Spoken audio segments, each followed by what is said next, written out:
Hey there. Thanks for coming. I know we don't have a class today, but I thought,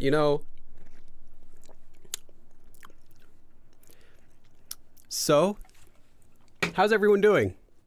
Where's everyone watching from? Natalie says, I'm first for a change. Hello from LA, California. Nice. LA, California. It's very, very hot lately. But usually the weather here is really hot July and August and a little bit in September, but once it's like toward the middle end of September, I think it gets pretty good again. Hey Kai. Let's see who else I recognize. See a few other names I've seen before. Yes. Ness says, or is it NES? Is it Nintendo Entertainment System? Or is it Ness, the character, spelled wrong from the Nintendo game? Either way, you say, I finally did a bit of studying using your beginner series after ages of procrastination. Congratulations. Hello, Pho Mai says, I'm from Vietnam. Nice. Another, yes, Vietnam. Hello from New York. Togir, we've got a Germany. Kai said, glad I had notifications on. I didn't know this week was alive. It's not. It's not alive. Well, it is alive, but it's not alive, but it's a live. Yes. Colorado Springs, Southwest Missouri. Floor Purdy. Small typo. It's the second syllable also starts with the N letter as well. Egypt, North Carolina. Yeah. Okay. I think you realized your typo though, maybe before I said that. Just watched. Oh, cool. Kat, you watched the object marker. Emily V. Bear. That's right. Yeah. I remember your name was in there as well. I sometimes go into their lives. I just don't say anything. I'm just quiet. I don't know why. Like if I have YouTube open, and I see that they're doing like a live stream, I sometimes might just like pop in, be like, hey, how's it going? Remember me? But they know me anyway. I've never actually collabed with them or done anything with them. But yeah, we've known each other since the very beginning. So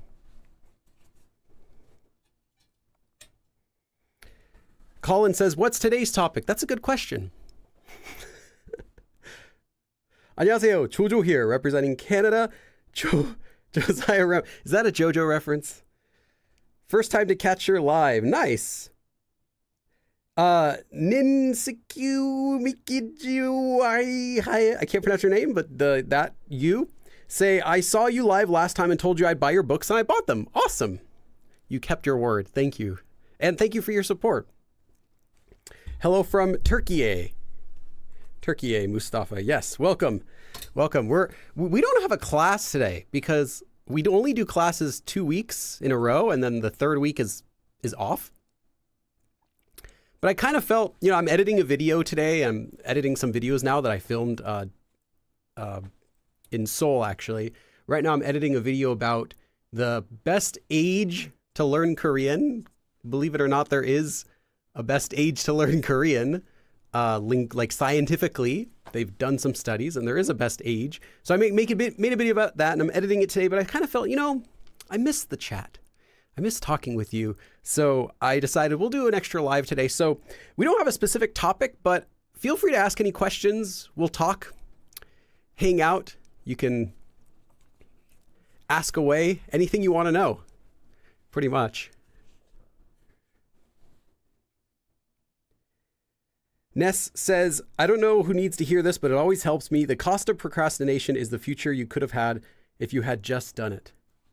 I don't know. I think something I heard once that resonated with me was someone was talking about being a doctor and going to medical school and like you have to study for 4 years, or a lawyer, you can take a long time.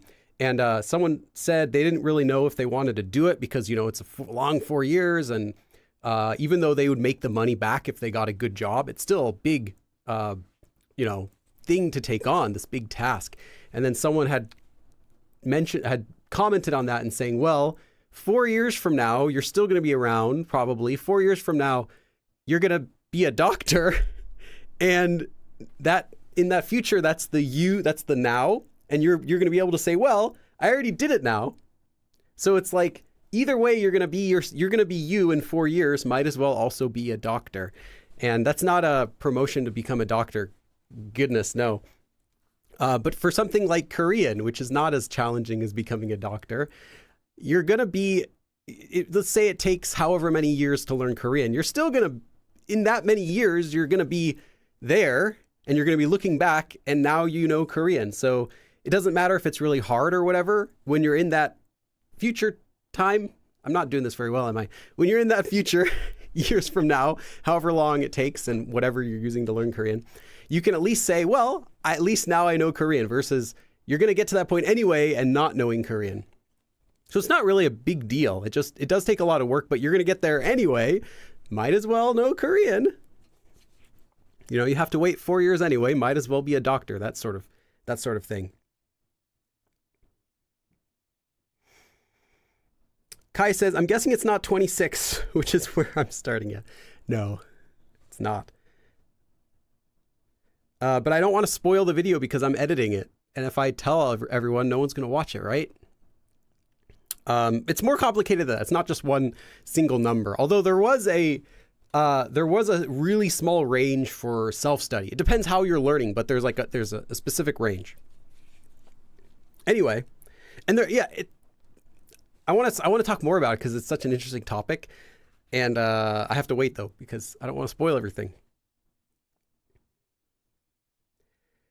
Nintendo Entertainment System says, we understand what you mean to say it's like looking back and realizing the difficulty you had wasn't that difficult and it was worth it. Yeah. Sir Chancelot says, how long did it take you to have a sense of the language, like knowing when something isn't natural to say or feels off grammatically? You'll get that a bit by bit throughout your learning. It's not going to be one day where you just think, wow, hey, now I kind of understand Korean. And then, another day, hey, now I can speak Korean. I'm pretty fluent now. And oh, now I can tell if it's right or wrong. It gradually improves, gets better. If I hear something now, I can tell right away if the person's faking it, like if they're not a native speaker, which happens more than I want to say. And I'm better at doing this than I was, 5 years ago, 10 years ago, 15 years ago. It just takes a lot of exposure because you'll hear so much Korean. The more Korean you hear, even if you don't understand it, you'll listen to a lot of stuff in Korean and you'll pick up on what other people say, so that when you learn new vocabulary words, you'll say, oh, I think I've heard this once before. Okay. But then if you hear something after like a ton of listening practice and speaking practice, then you'll listen to something, you're like, I've never heard it said that way before. So that's one way of quickly knowing if it's less common. And then when you improve it to the point where you know grammar rules really well and you can speak correctly, then you'll know, hey, that's also grammatically wrong, therefore it's awkward. So it's like both grammatically wrong and uncommon. So it's these little steps. You'll be able to tell how incorrect something is more and more the more you learn. But first, it'll just be something as simple as, oh, I've never heard of that word before. And that doesn't mean it's uncommon or not. But when you have, I've never heard that word used before, plus, but I have used this word, which means the same thing, that can kind of add together and tell you, oh, maybe this word's less common. And then when you start learning more grammar rules, then you can add to that, oh, it doesn't seem to follow the grammar rules. It's also awkward. And then when you get to, anyway, you get the idea.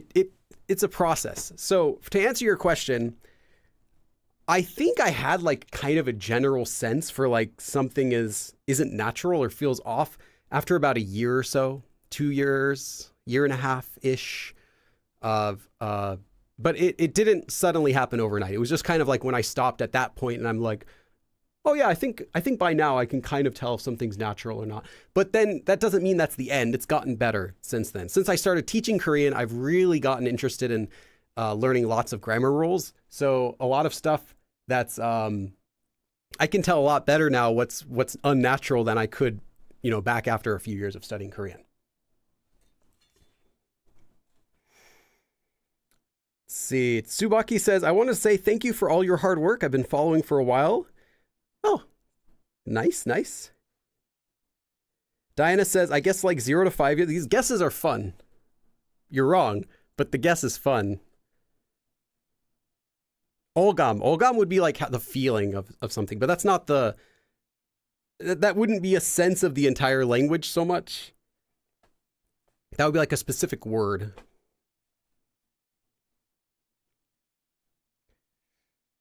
Let's see. Nintendo Entertainment System. Okay, I'm going to read a few other comments because I keep reading Nintendo's comments.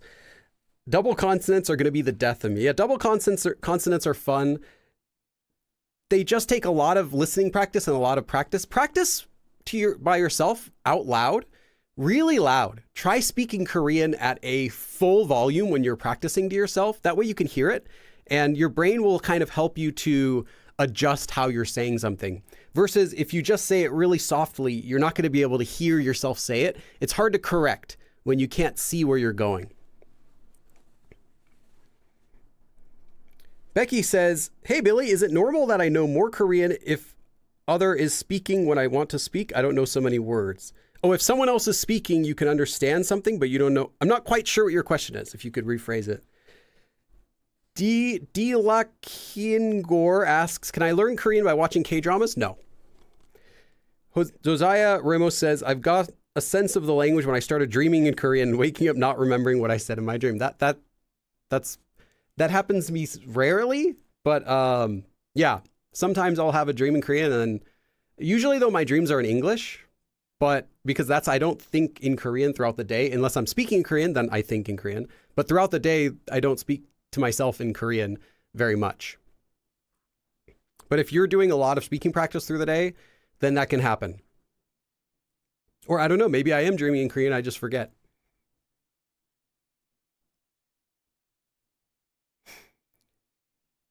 Let's see. Kat says, I have 2 Korean exchange students. It's a great way to get corrected. Yeah, there you go. Having a friend to actually practice your speaking with is the best. That's the best way to practice Korean, is with an actual person who's speaking the language. Omar says, do you have a video about Koldinyo? Yes, I have probably like 5 or 6 videos about Koldinyo. I recommend checking out these live streams, the abridged versions of the live streams, my Learn Korean series, which is the oldest series on my channel. It's also in my beginner Korean course. It's everywhere. So yeah, make sure to check that out, as well as all my books have that. If you just search, if you ever want to know something in Korean, just go to Google and type Go Billy Korean, and then followed by the topic, you'll find a video that I've done about it. Guaranteed, pretty much. I've done like all of the common stuff I've done. I'll say that.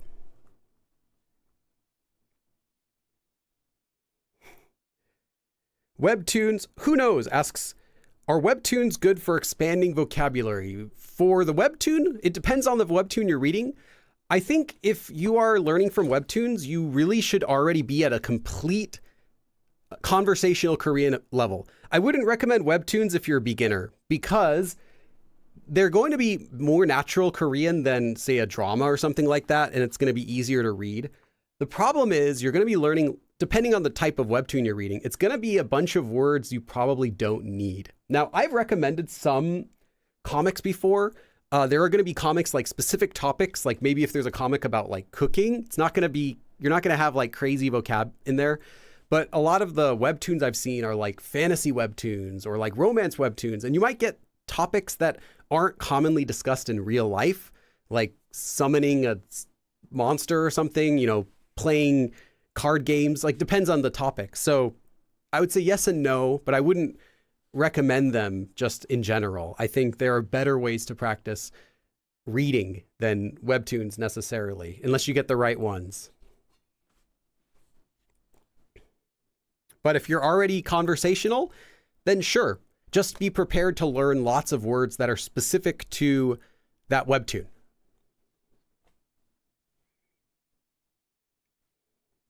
Let's see, we have a question from Nicola, who asks, I'm new here. I have been learning the alphabet and I'm hard of hearing. Oh, you're okay. Sometimes can you give me tips as live alone and learning from your beginners YouTube? Okay, so tips for learning Korean if you're hard of hearing. You know, I wouldn't have any tips that I can think of because I don't know anyone who is. Can you hear, like, what percentage can you hear? I would say turn up the volume so you can hear better. But if it's like really poor hearing, then you might also want to consider learning suha, so sign language. But again, that would depend on how much you can still hear. But I don't have the best opinions for that because I don't know anyone who is learning like that. If anyone else is, share your opinions with them. I'd be interested as well in knowing how does someone learn Korean like that.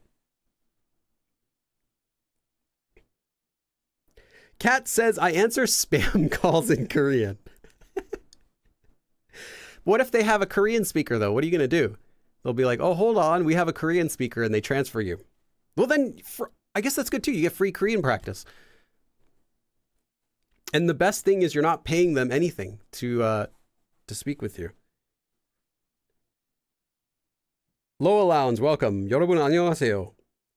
Surin asks, maybe a weird question, but what is a more formal way of saying someone passed away? Well, there are two verbs. Actually, there are a few others, but we're not going to go into slang.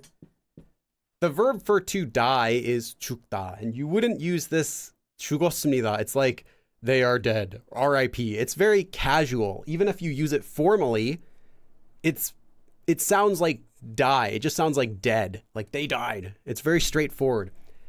It's more common, even in like for casual situations when you're talking with your friends. It's more common to use, well, this isn't related to casual speech, but because of honorific speech, this honorific speech shows more respect towards someone who you're talking about. So regardless of who you're talking with, if you want to say, oh, your grandfather passed away or someone like that, you use a different verb.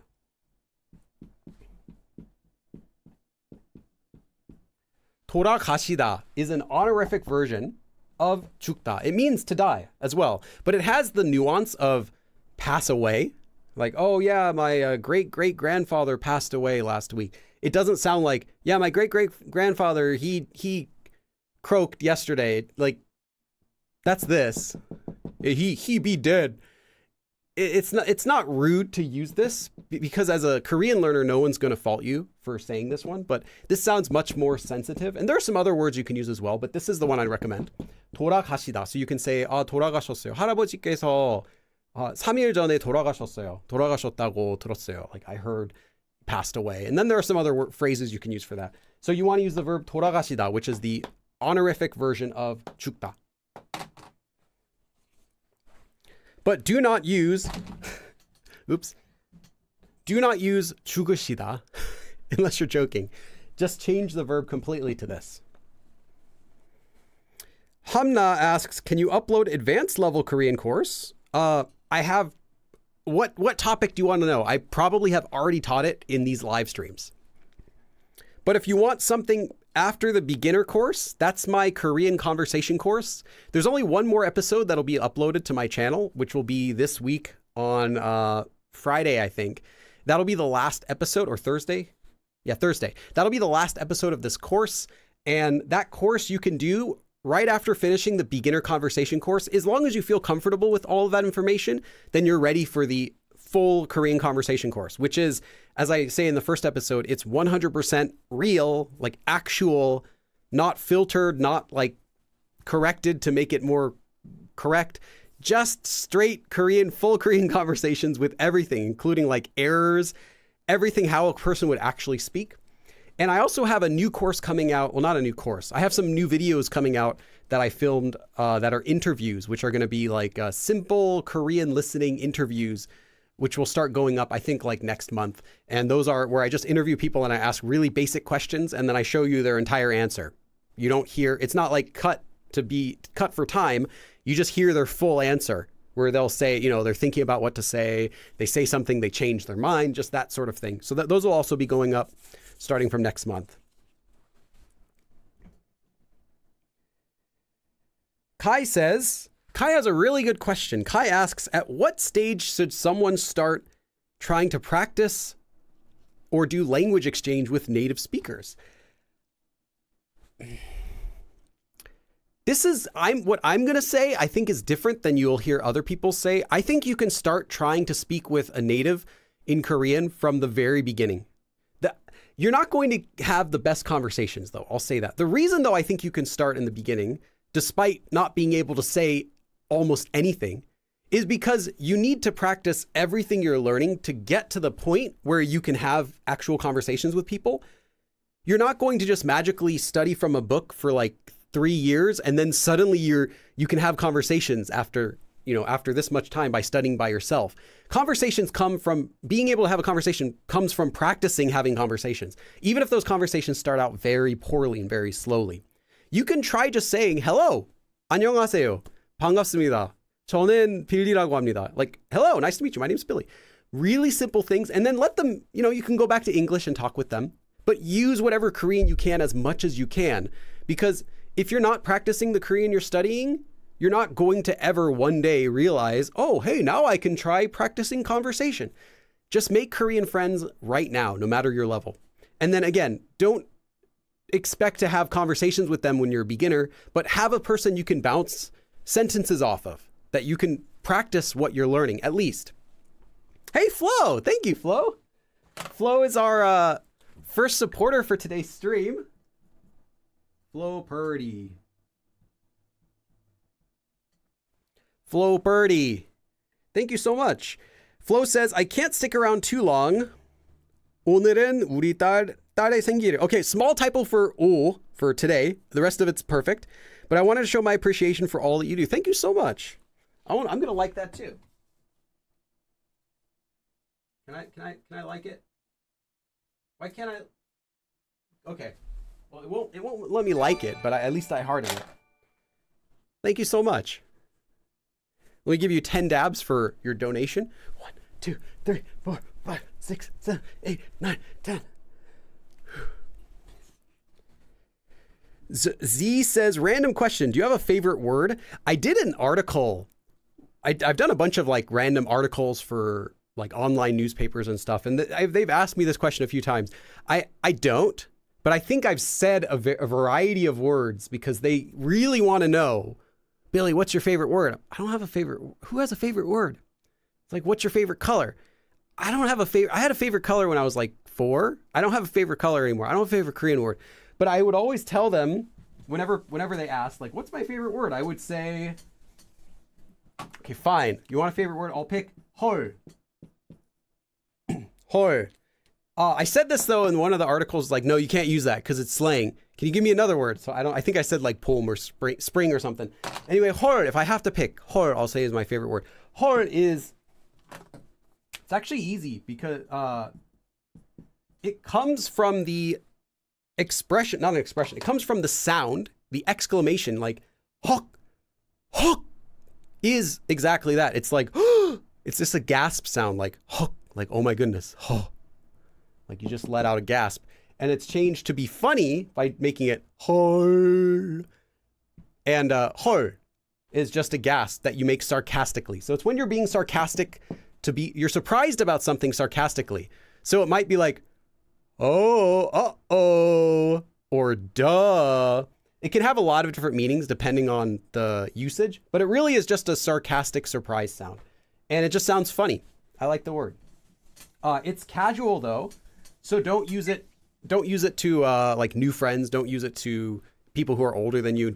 Certainly don't use it in like a professional situation. Don't put it into your acceptance speech when you get to Korean college or something like that.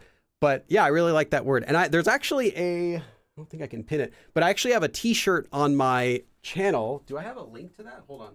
Let me see if I have a merch store. I think that should lead to my merchandise store, which I don't plug very much. I probably should mention it more often. But there is a t-shirt in there that my wife designed that says 헐. There's also like a sweater. Not for right now though, it's a little too hot for that. But yeah, there's a t-shirt there you can check out.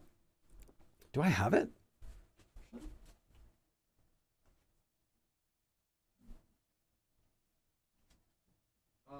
No.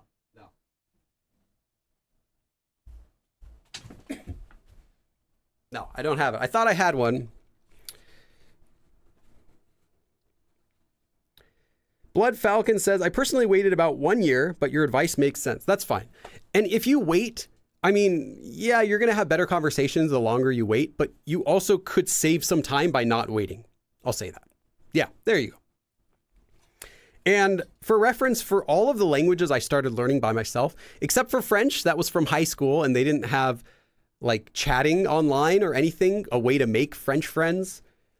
For Japanese, for Korean, for both the Mandarin and Cantonese, the very first thing that I was doing alongside of finding lessons was finding people I could speak with. And that really helped. It allowed me to, back in 2011, I studied Cantonese for probably a month and a half, 2 months. It was really short. And I had 600 vocab, which is really little. And I had just gone through like half of this big book with lessons, but it was enough to get around. Like ask questions, say where I'm going, haggle the price, talk about like which one I want, order food, all these really, really basic things. But I got a lot of use out of it. And that was because the very first thing I started doing alongside my studying was finding a way to use it. So I had a friend who I could practice with for each of the languages, or multiple friends. So I would recommend that. Studying grammar is supporting your learning, but you're not really going to retain anything unless you have an outlet for that. Evolving Brain said, don't forget the Southern Hemisphere. Oh, that's true. Right now it's like freezing cold, right? Isn't it like freezing cold in like Australia and all those places? Very Esmaili. I'm not making fun of all your names. I legitimately can't read them. Is there, you ask, is there a word that exists in Korean, but there isn't a word for it in English? A million, and vice versa. There are so many words. There are numerous, an incountable number of words in English that don't exist in Korean, and vice versa. Because there are very few words that translate in this to one. There are going to be situations where, actually lots of situations where a word that you learn doesn't mean that word in this situation. With the exception of really basic things like most of the colors, like animals, like objects, words that aren't like really physical objects can have multiple meanings. So yeah, like everything. Give me a Korean word that's not an animal or like an object, and I'll tell you how it can be used in multiple ways. Especially for descriptive verbs. None of those match English like perfectly. And same with English. English adjectives aren't going to match with Korean. Like they might match in this situation, but not in this situation is what I mean.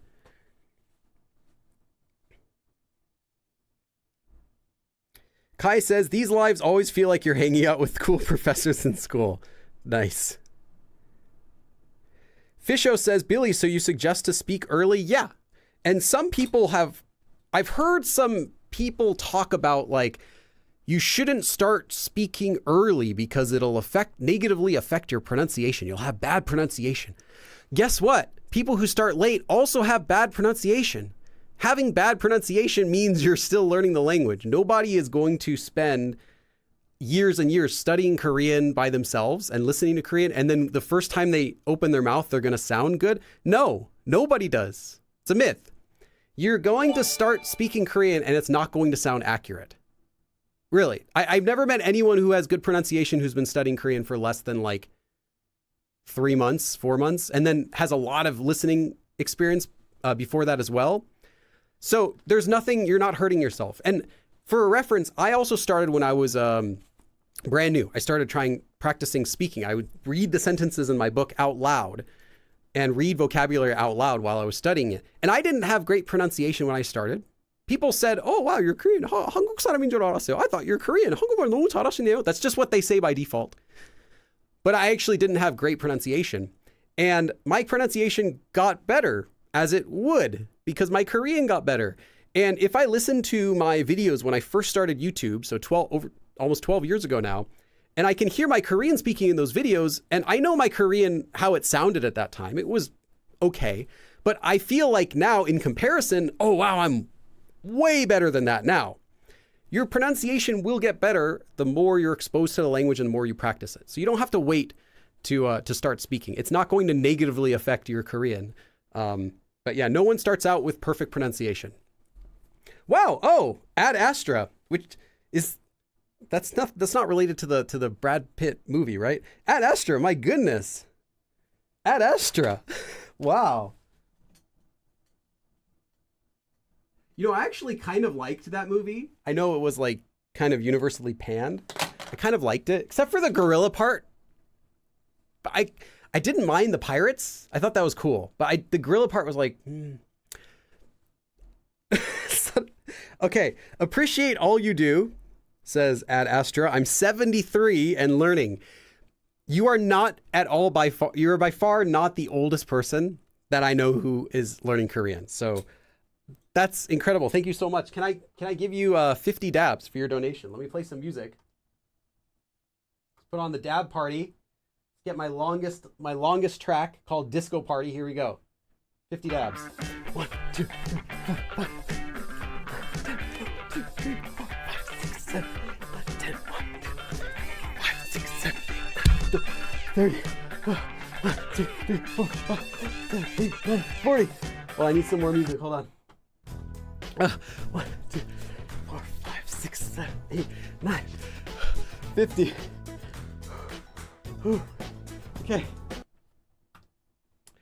Oh, thank you. Ad Astra, to the stars. Yes, that's right. I know what it means because of the movie. Also had that in the introduction, meaning to the stars. Now I feel dizzy. I can't even do 50 dabs these days. What's going on? I need to exercise more. Okay, let me check. Moonwalker says, I would say the word mukbang doesn't exist in English. We just say mukbang, right? Mukbang, because it's a category of videos. What would you say before the word mukbang came out? I'm watching a video of someone else eating food. The word mukbang is in English now, but we just use it as like a foreign word. But we do that with lots of stuff. Like, what really constitutes a foreign word in English? Like, all of our English words are from another language, whether they're from straight from Latin, or if they're from German origin or French origin, or, you know, we have a lot of Japanese words in English too. We have some like Egyptian words in English. Like, we have all these foreign words that we don't even think of. So yeah, I'd say mukbang is in English. Whew. Kai says, do you know of any good language exchange apps or resources? Yeah, yes and no. There are only a couple language exchange apps that I'm aware of. There's Tandem and HelloTalk, but they are not what they used to be. They're shadows of what they used to be like maybe 10 years ago when they were really active. Nowadays, I think Tandem, every time I log in, I only see like a couple dozen active users. HelloTalk, maybe about the same, a few more. But I think these days there are so many places that people can make language exchange friends that those apps have lost a lot of their initial appeal. Nowadays, you can just go into a Discord server and there are going to be tons of people who speak English you can practice with. There are some websites as well. I think Interpals, Conversation Exchange. Gosh, there are probably a few more. Also, you can make friends in like Kakao Open Chat if you want to try that. There isn't like one place I would say, though, to go to make a language exchange friend these days. If you're in Korea, though, I can give different suggestions. But for people who are outside of Korea, I don't think you need to use a specific like one app or one website. Just kind of try a lot of them. Riley says, eating ASMR. Yeah, maybe. I think eating ASMR could have worked. But then even that word, the word ASMR, didn't exist as a regular word until like 13, 14 years ago, I want to say, when it was simply it was talked about as a thing, but it wasn't talked about in the sense of like make an ASMR video. That sort of thing didn't really exist. It was just like, oh, this person has ASMR. It was like more of a unique thing you'd hear about. Oh, wow, that person likes those sorts of sounds. That's interesting. And then when people realized a lot of people have that, they're like, oh, okay, let's make some videos for it. But that wasn't really a thing either. So yeah. He says the dabs are a workout on their own. Who needs a gym membership? Oh, one more thing. So Ad Astra mentioned that they'd studied Latin. If you have experience studying Latin, then that's the same sort of benefit you'll get from Korean by learning Hanja. So if anyone's interested in learning in like the origin of Korean, over 60% of Korean, though the number is not really exact, comes straight from Chinese, the Chinese language. And the Chinese language has characters with it. So if you learn those Chinese characters, those origin words, you can then uncover the meaning of so much Korean. And yeah, so I'm also interested in etymology, so like the origin of words and stuff like that for Korean specifically. And if you learn Hanja, you'll know a lot. You'll be able to recognize a lot of stuff.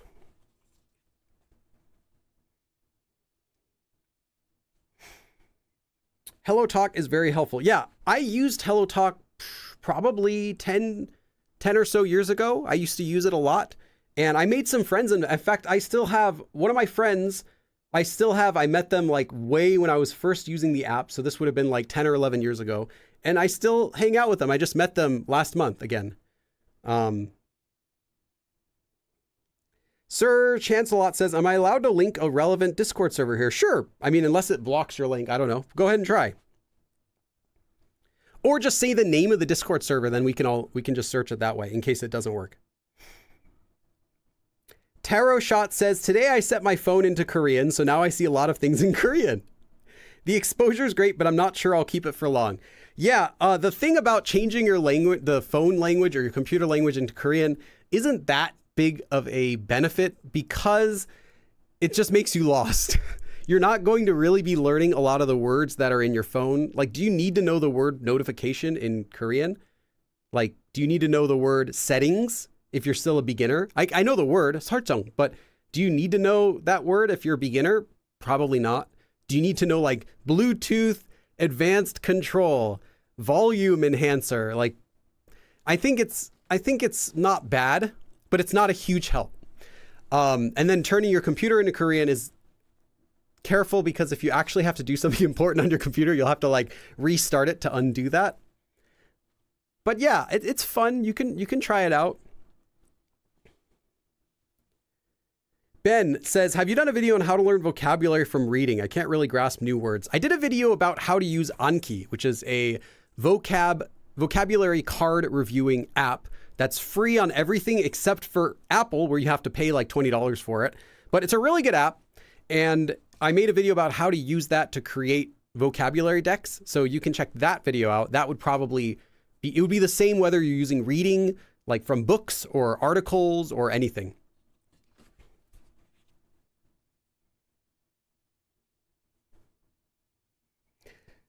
Let's see.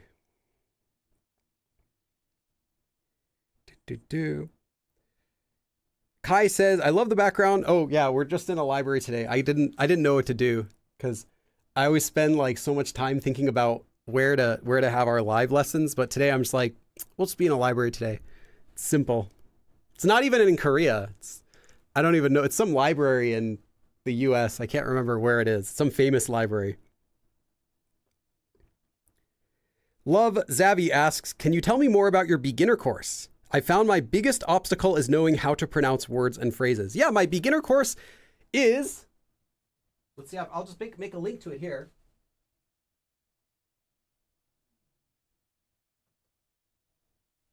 There, my beginner course is there. I just linked it. It is a 100 episode video only course. Everything's in the course and it's 100% free. And it starts from the very, very beginning. It assumes you know nothing about Korea or Korean, anything at all. And it walks you through, it goes you through the alphabet and through like making basic sentences, conjugating, colors, numbers, describing things, all of these things, and takes you all the way up to the end of the higher end of the beginner level. So it's like a complete beginner course, pretty much. And then after you finish that, I also have a Korean conversation course. I have a master Korean politeness levels course. And then I have a, I think that's it for right now. Yeah. And then, I have books and other stuff as well, if you want to go farther than that, but. Yeah, Tara, after the beginner course, the beginner conversation course, but I wouldn't worry about what to do next. I get a lot of emails asking what they should do after they finish something that they haven't finished yet. And for the beginner course, I'll say once you finish that course, because it does a lot of stuff. Don't underestimate that course, really. It does so much. You'll know what you can do after you finish that. When you're a beginner though, you're thinking, oh, how should I plan my Korean learning? You know, I'll do this and then this, but what do I do after this? This is bigger than you think. This will take up a significant chunk of your time, months. I mean, if you watch them back to back, I think it's like only 13, 14 hours or something for all the lessons, but you're not going to do that. You're going to watch, maybe you'll watch all the alphabet videos at once, which takes, you know, less than an hour, and then you'll study that. But then the other videos you're going to want to watch one at a time, take notes, practice, review it, then go to the next one. So even if you did like one lesson every day, that would still be over 3 months to do it. And that would be really fast if you're doing one every single day past the alphabet ones, which are really simple. So yeah, take your time with that. It'll open your eyes. You'll have a lot of stuff you can do after you finish that course.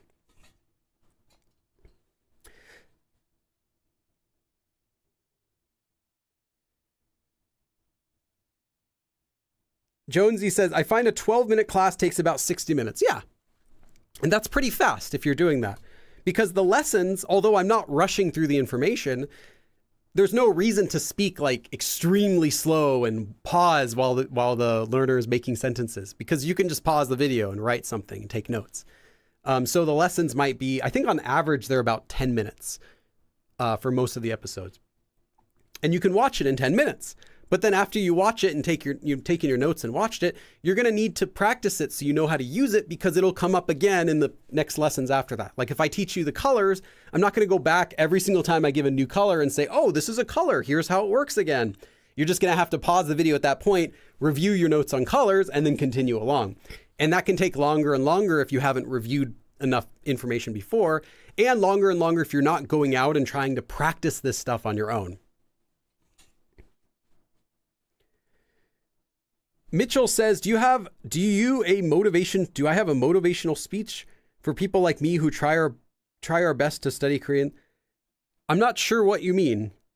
Do I have I have a video about motivation. I have several videos. If you search motivation on my channel, maybe that will help. Kat says, I've been working on Korean for a year next month, and I'm also going back to watch all your videos. Okay. Nice. Don't watch all of them. There are like a lot of videos on my channel, but I think you mean the beginner course or something like that. Let's see here. Let me check to see if there's another sentence up here. Sudin made a comment. I recommend watching. Oh, it just came off my screen. I recommend watching native Koreans live streams if you're too scared to speak Korean in person, but still want to practice. It's listening practice and speaking.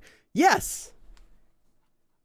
That is another excellent way to practice Korean, is join a random Koreans live stream on YouTube or wherever you can find them. Just join it. Listen to them talking. That's real Korean. It's not drama. It's not K-pop songs or music. It's real Korean speech. And you can comment. Read what other people are commenting. Try to leave a comment of your own, trying to match how they speak. The streamer might read your comment and reply. Then you get some extra Korean practice like that. Now, it's not going to be full speaking practice, but it is better listening practice than, most stuff out there. I also recommend just general YouTube videos too. Live streams are probably going to be better because there's no editing, so you really get to hear like the cadence, how they speak, how fast or slow they speak. Whereas regular videos will be kind of edited, so sometimes it can move a little quick. But find a topic, find something that you like. Find a YouTuber or a streamer that does a topic that you're interested in. Just regular topic, but in Korean. So like if you like camping, or you like hiking, or you like this sport, or you like cars, whatever, find like someone who reviews products that you like. Anything like makeup tutorials, just watch that and then watch to see if they have live streams and watch them then. That sort of thing's really helpful.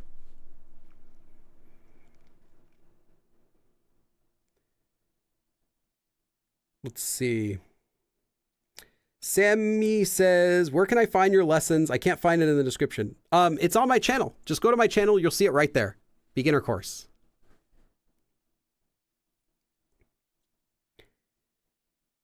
Anthony Carlos says, I've been drastically improving my reading capability, but it doesn't translate to conversation no matter how much I practice. It seems like the textbook grammar is generally unnatural. The yes and no, the sentences that you're learning in books often won't be natural simply because they're meant to teach you the grammar form. They're not going to give you a full sentence and then try to pick one part in there and say, hey, let's focus on this. Ignore the rest of this that you can't understand yet.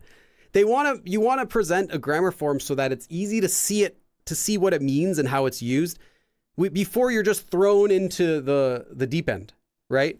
So if you want to give someone a natural sentence, you're going to be in the deep end. It's going to be this really long thing that maybe doesn't make sense because the person cut off. They decided to talk about something else. So that's normal. Sentences that are in textbooks, including my own, can never be like 100% always natural, even though the sentences themselves are real sentences. Today, I went to visit my friend Ben, and he said he is happy. Like, it's a real sentence. It's real Korean, but is it natural? No. But the point of the whole sentence was to teach you how to use this verb or this grammar form. But if you know that grammar, you can understand the actual sentence because it's going to use that same grammar. It's just going to use either maybe a shorter version of it, or it's going to use different words around it, or maybe it's going to add stuff to it.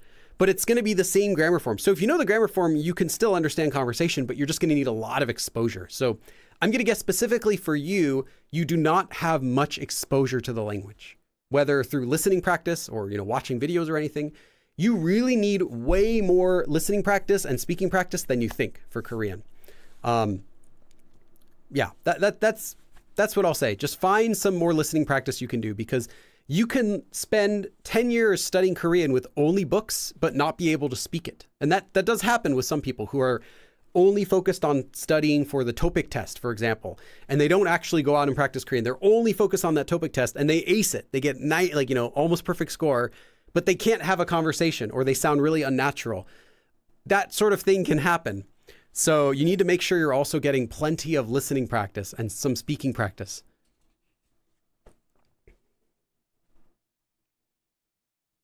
Loa Lounge asks a grammar question. Could you use 때, so meaning when, in place of 다가 or 음연서? Those are two different forms. I learned to say 다가 when one is interrupted while doing something. Yes. And use 면서 when you're doing two things simultaneously. Yeah, but they both can mean while you're doing something. 때 is literally to talk about the time, because 때 in Korean means time. It's just the word that means time. It's used regularly. 그때, that time. So if you want to talk about the actual time when something happens, use 때. That's the short answer.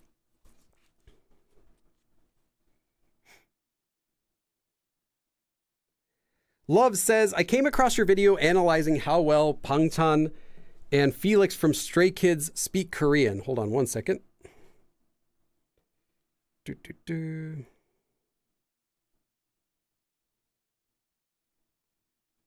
Sorry, my wife was sending me a text. Make sure to reply to that.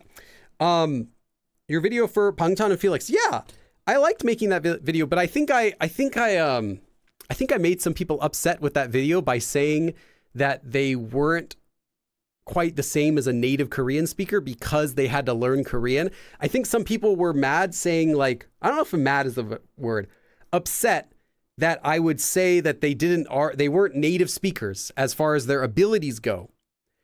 But if you listen to them, you can clearly see they didn't speak Korean like a native.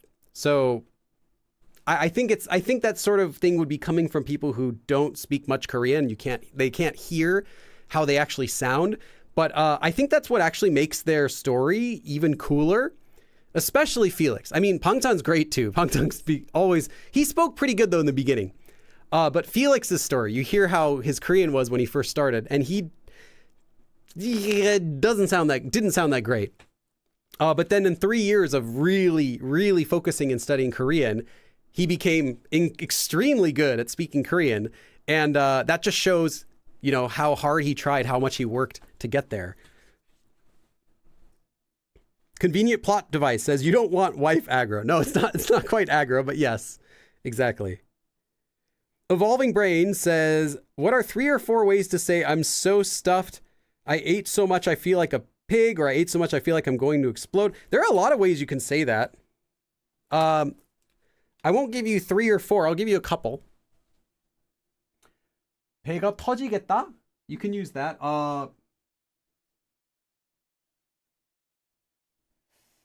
Yeah, you could probably use that.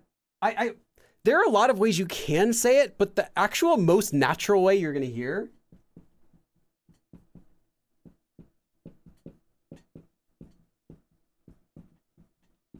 is this exact usage. 너무 배부르다. 너무 배불러. 진짜 배불러. You could say, I think my stomach's gonna pop. 배가 터지다. 터지다 is like explode or pop. But the more common way I hear is just some sort of variation of this. Too much, or 진짜 정말. 아, 너무 배불러. 아, 배불러. 아, 배부르다. And there are other expressions you can use. So this is one. And let me first check out Loa Lounge's donation. I'm not going to ignore that, and then I'll get back to that. Loa Lounge says, thank you for explaining. Oh, you're welcome. Thank you, Loa Lounge.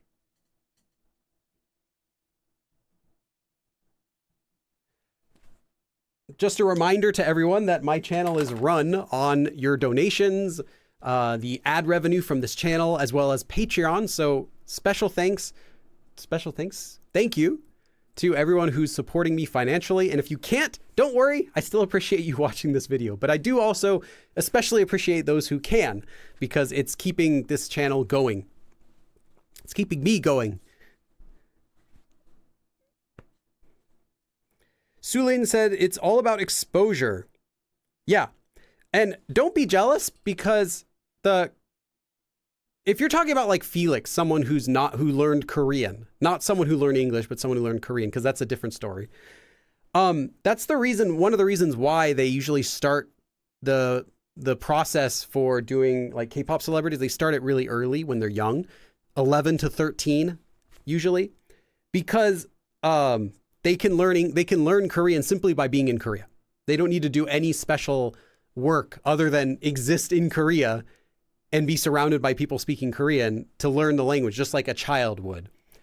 Although there are cases when that's not, where they didn't get started until later. But typically that's what happens. And the older they get, the less possible that is, the more they have to work at it themselves.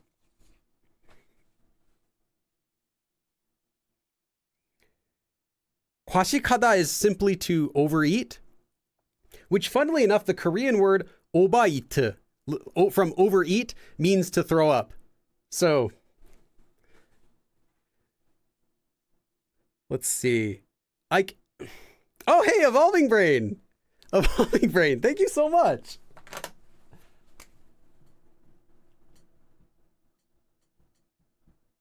Evolving Brain, thank you so much. Let me, if I can, I'd like to do 20 dabs for your donation. Let's get some kimchi on here.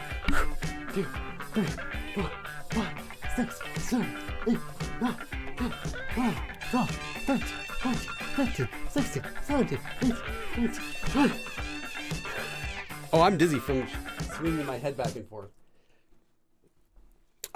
Yeah, and then as for your question, like I said, there are a few other ways you can express that literally that are less common, but if you're really just trying to say you're full, 배부르다 is the most common way and it sounds natural. I'll say that. It doesn't sound like standard. It actually sounds very natural to just use it like that. Like if I eat a lot and you want to express you're uncomfortable, it's 배부르다. If you want to express though that you're happy, I'll give you one more. This is a secret, just because it's because you asked.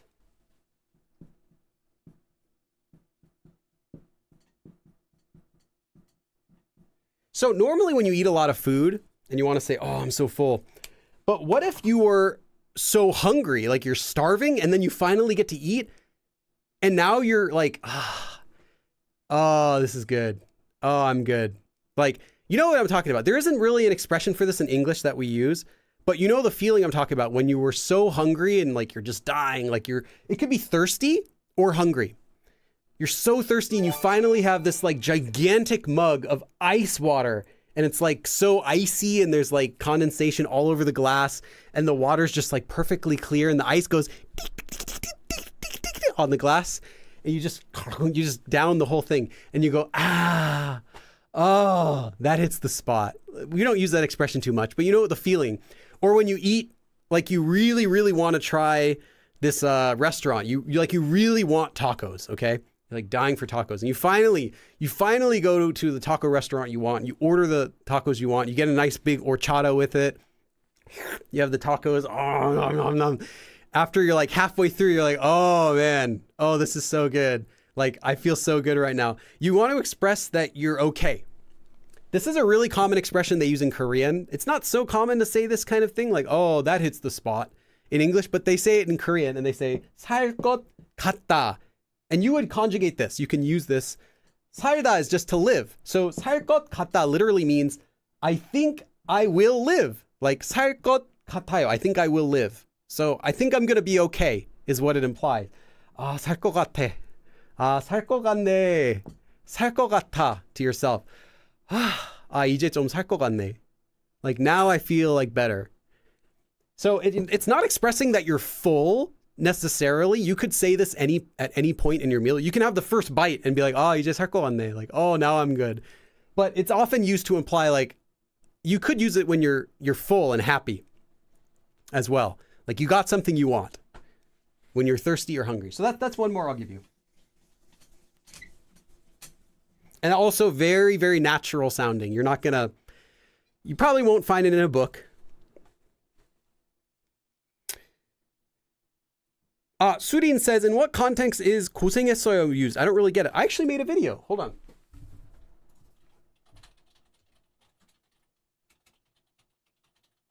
Did I upload it? Hold on. Maybe I didn't upload it yet. Okay, I made a video all about 고생하다 and 수고하다 and how they're used, but I don't think I uploaded it yet. Let me check. No, I didn't upload it yet, but there is a video coming up, but it might be a couple months. I don't know when it's scheduled, but there's a video about 고생하다 and 수고하다, but basically 고생하다 is very short explanation. It's a polite way of saying, I recognize the hard work that you've done. So thank you, is how it's used. Like that must have been hard. You can think about like some situation. Oh, that must have been really hard. That's what it feels. Oh, hey, Kai. Thank you so much.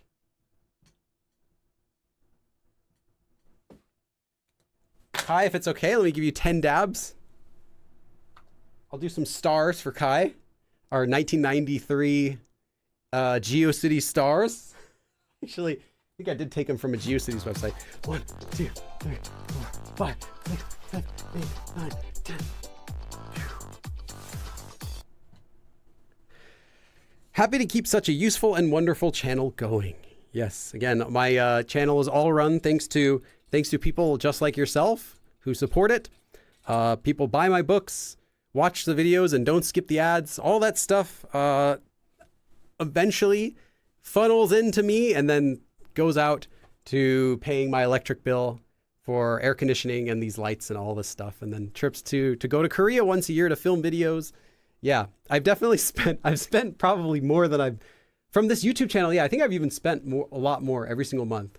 But I try not to. Thank you so much. Oh, Aniya says, I have to be a little careful with that pronunciation. I might end up sounding like 살 것 같아. Yeah, that one's different. Sada is to, well, it could be a few things, but it's like to urinate. So it's like, I think I'm going to pee. But people aren't going to think you mean that if you're eating something. So, but yes, sir, watch your pronunciation. Georgia says, do you think someone can learn Korean by themselves without buying courses, just by using free material? Yes, you can. Absolutely. I never bought a single course. Now, there might be a benefit to buying a course if there's something specific you're looking for. Like if I wanted to learn specifically, if I wanted to learn like a business Korean and they had a business Korean course, well, I could do it myself, but a course could save me some time because everything's organized. But there's no reason that you have to. You can learn everything for free these days.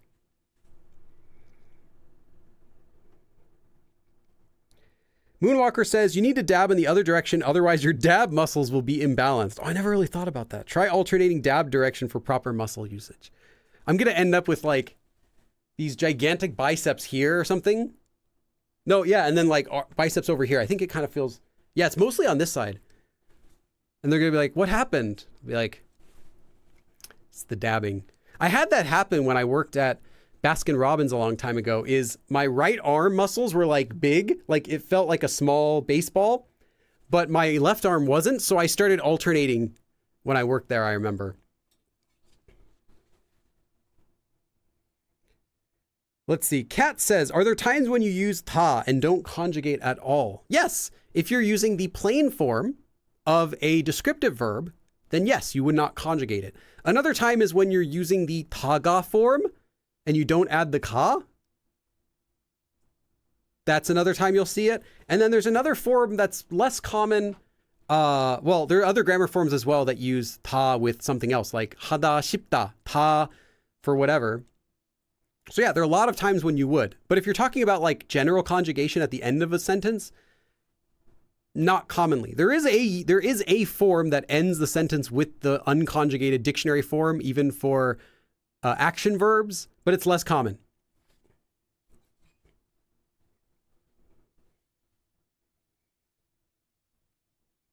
Jonesy says, ambidextrous.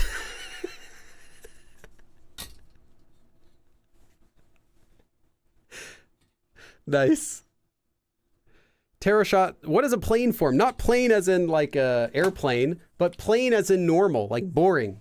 Like the verb hada, to do, or the verb 놀다, to hang out, or the verb 살다, to live, the verb 먹다, to eat. All of these aren't conjugated. This would not be the plain form though. These are just unconjugated. The plain form is a specific form in Korean that I can't do a lesson about today because it's such a big topic, but search my channel for plain form. I have probably also 10 videos about it. But plain form would be something like hada would become handa. 먹다 would be 먹는다. And this is how you can conjugate a verb. It's used often when it's not directed at anyone. So this is what you use when you're making quotes. Like you're saying, someone says they do this or they're eating this. It's not the full sentence, but it's part of a sentence. You'll use it. It's also used when you're just making an announcement to no one in particular. You just want to shout something out for anyone to hear. But it's a casual form when it's used in speech. And I have a full lesson of so many videos about that, but I can't go into it today. It would be easily just to summarize, it would be like a 10, 15 minute discussion.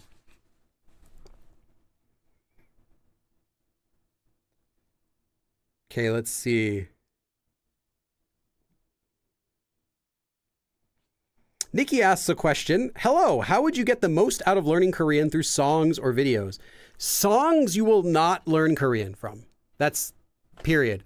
The only thing you're going to learn from songs is some vocabulary words. But those vocabulary words also might not be a common vocabulary word because they just stuck it in there to make it rhyme or to sound cool. They have a feeling they want for the song. So you're going to get words that like no one uses or words that are a variation on a more common word. I wouldn't use songs to learn Korean unless you're using it as an advanced learner and you already can recognize when something is not standard. Videos, however, you write down words you don't know and words you hear over and over again. And then you look it up and you see, is this a word that I should know? Is this like a really, really specific word? And I only heard it once? Don't learn it right now. But if you see a word and it's like, oh, this means like tiger. I probably should learn that because it's such a common thing to say. It's used in lots of idioms. And if you hear a word repeated over and over and over again, even if you look it up and it's complicated, you might want to learn it if you're planning on using that person's videos. But that's what you do, is you just write down every word every word that you want to learn.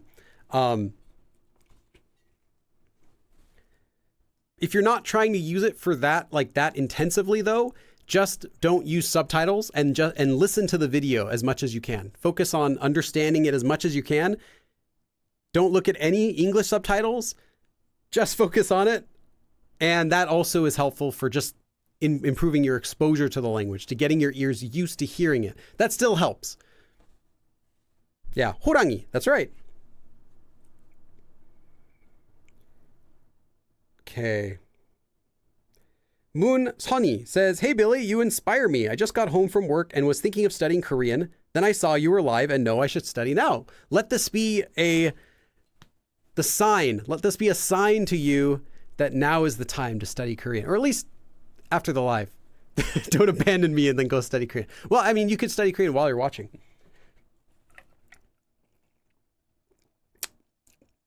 And for anyone, oh wow, that's sour. For anyone wondering about today's live, since there's not a class today, I'm just going to be taking questions for another 30 minutes. And yeah, so we'll stick around for another 30 minutes. Someone asked a question. Ikara says, what's the difference between several forms? I have lessons about te as well. The second one you're asking, 하는. Oh, I see. You're asking about te versus 는 순간? 시간? I'm kind of confused at the question, but I think I know what you're asking. Te I have a video about. I have a dozen videos about te. 순간 is simply the same way as, it works the same way as 시간, 기간, any sort of word like that. And I have a video about that as well.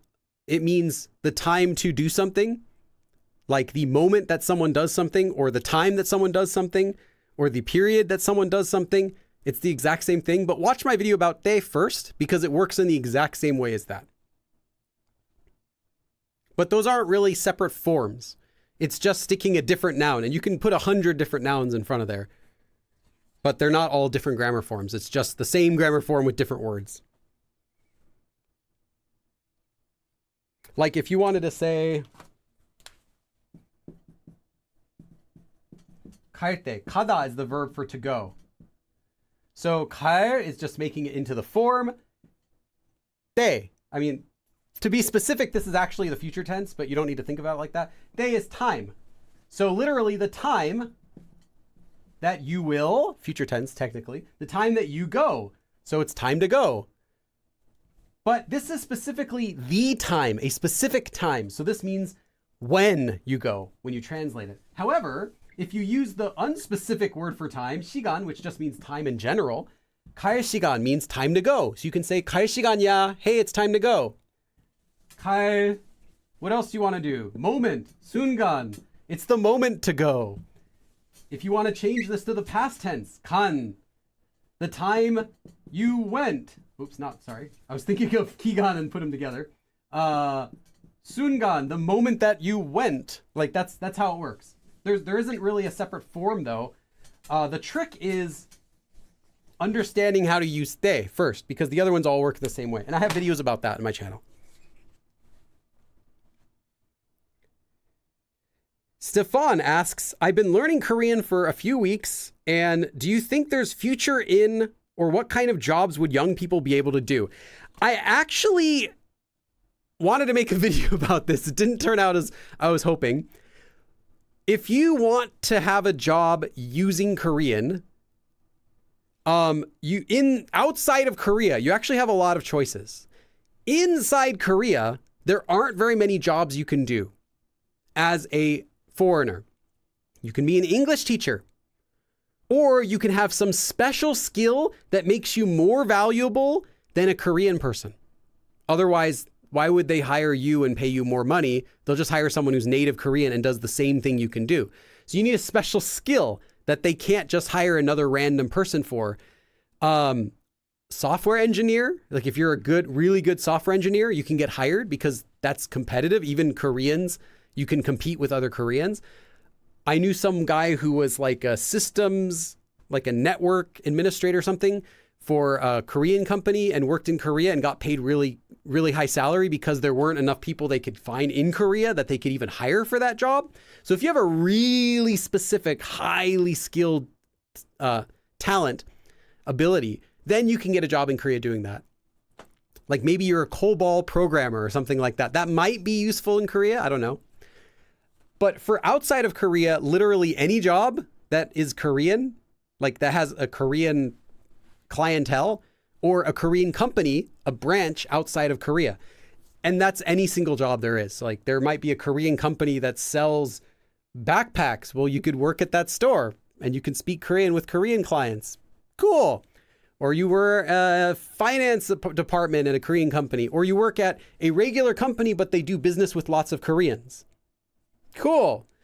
But there isn't like it's not there's not like an obvious choice for that. It's pretty much any job. I would not learn Korean though, just to get a job. If you know Korean, it's kind of a, hey, that's cool on your resume, but there aren't going to be very many jobs out there that, are going to hire you solely because you speak Korean, unless you're just a native Korean speaker. Because if they really need a Korean speaker for the job, they're going to hire a native Korean speaker who they also might be able to pay less, because Korean wages are lower than they are likely in your country, unless you're living in a country in which they're lower. So it could be beneficial, but compared with the US, compared with a lot of Europe, the salaries in Korea are lower for the exact same jobs. So yeah. I wouldn't do it for making money. It's more of, what are you going to use Korean for? What do you want to use it for in the first place? That's what you learn Korean for, not because I want to get a job speaking Korean. What job?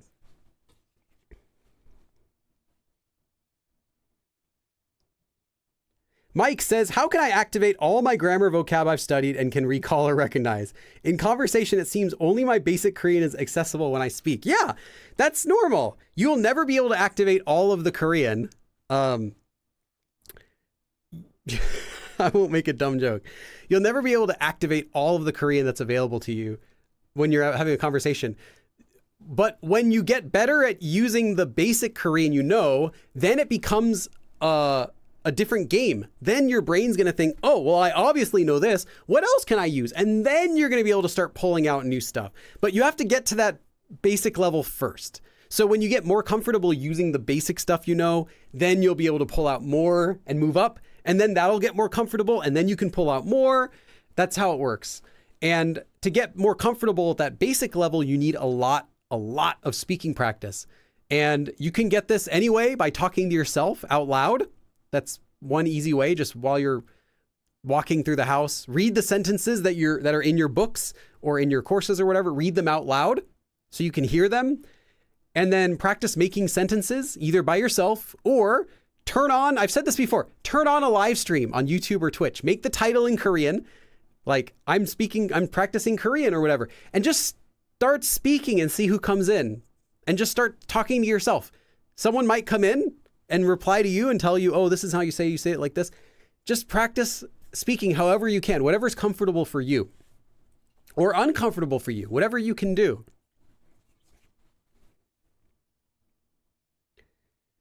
Dime Time says, why isn't 가지고 taught in most textbooks to mean because? The reason is a beginning level textbook is not going to teach 가지고 before they've first taught the more common, the more standard ways of saying because. And although 가지고 is very common, you have to know a lot of rules in order to use it. You have to know about speech levels before you can use 가지고 correctly. So if a beginning course is trying to give you the basic building blocks of speech levels and basic grammar forms, they're not also going to be like, oh, hey, by the way, here's this casual version you can use all the time. And it's actually really common. Like, it can just be confusing to a student who's trying to just master how to use the sol form, because it works like the sol form, but there are so many little small differences with using 가지고 versus the sol form that it's like, it would be really overwhelming. So you're not going to find it in any beginner course or any beginner textbook. Now it is, of course, in my my Korean conversation course, because that has real conversation, but you're not going to see it in like basic beginner course because it's just overwhelming. You're trying to learn the colors, not like every single grammar form and expression that Koreans use in speech. And if you use 가지고, but you don't know how to use this whole form, your Korean's going to sound a bit weird. It could sound a little bit impolite.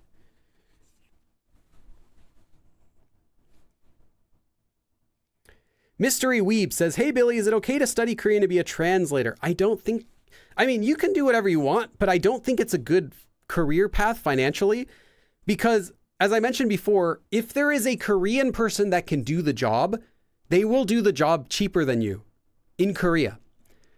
So why would a company hire someone to translate into Korean? Now, a translator into English is a different story, but again, I'll say this. The Korean company is going to hire a Korean who speaks English at a native level.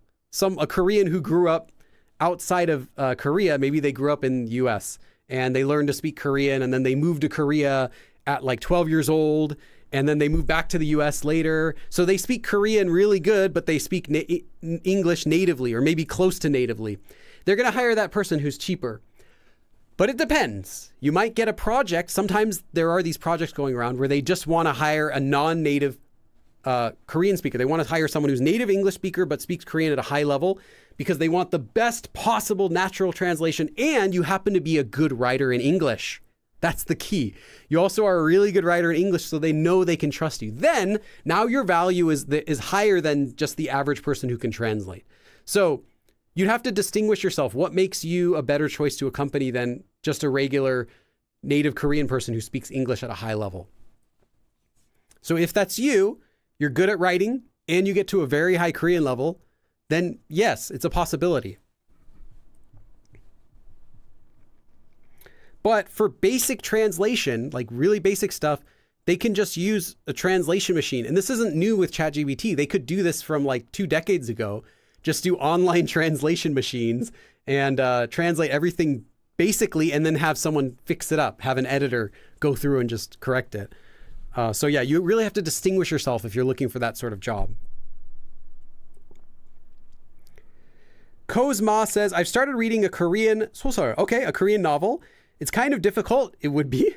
Should I continue reading this? If you like it, keep going. Yeah. If you enjoy it, keep doing it. Doesn't matter what your level is. If you enjoy doing something in Korean and you can learn from it, then do it. I will say you'll probably get more out of reading something that's a little bit closer to your level. But if you can't find something that you also enjoy that's closer to your level, then just do something that you enjoy. Kai says, random, but I do deliveries and I had to deliver to a battery factory where I live. And it made me crazy happy or motivated when I recognized that the main language on all their signs was Korean. It wasn't Samsung, was it? Because I know they also make batteries. Do they? Wait, do they make batteries too? Actually, I don't know. Maybe not. I know they make chips. David H says, thoughts on the digital nomad visa?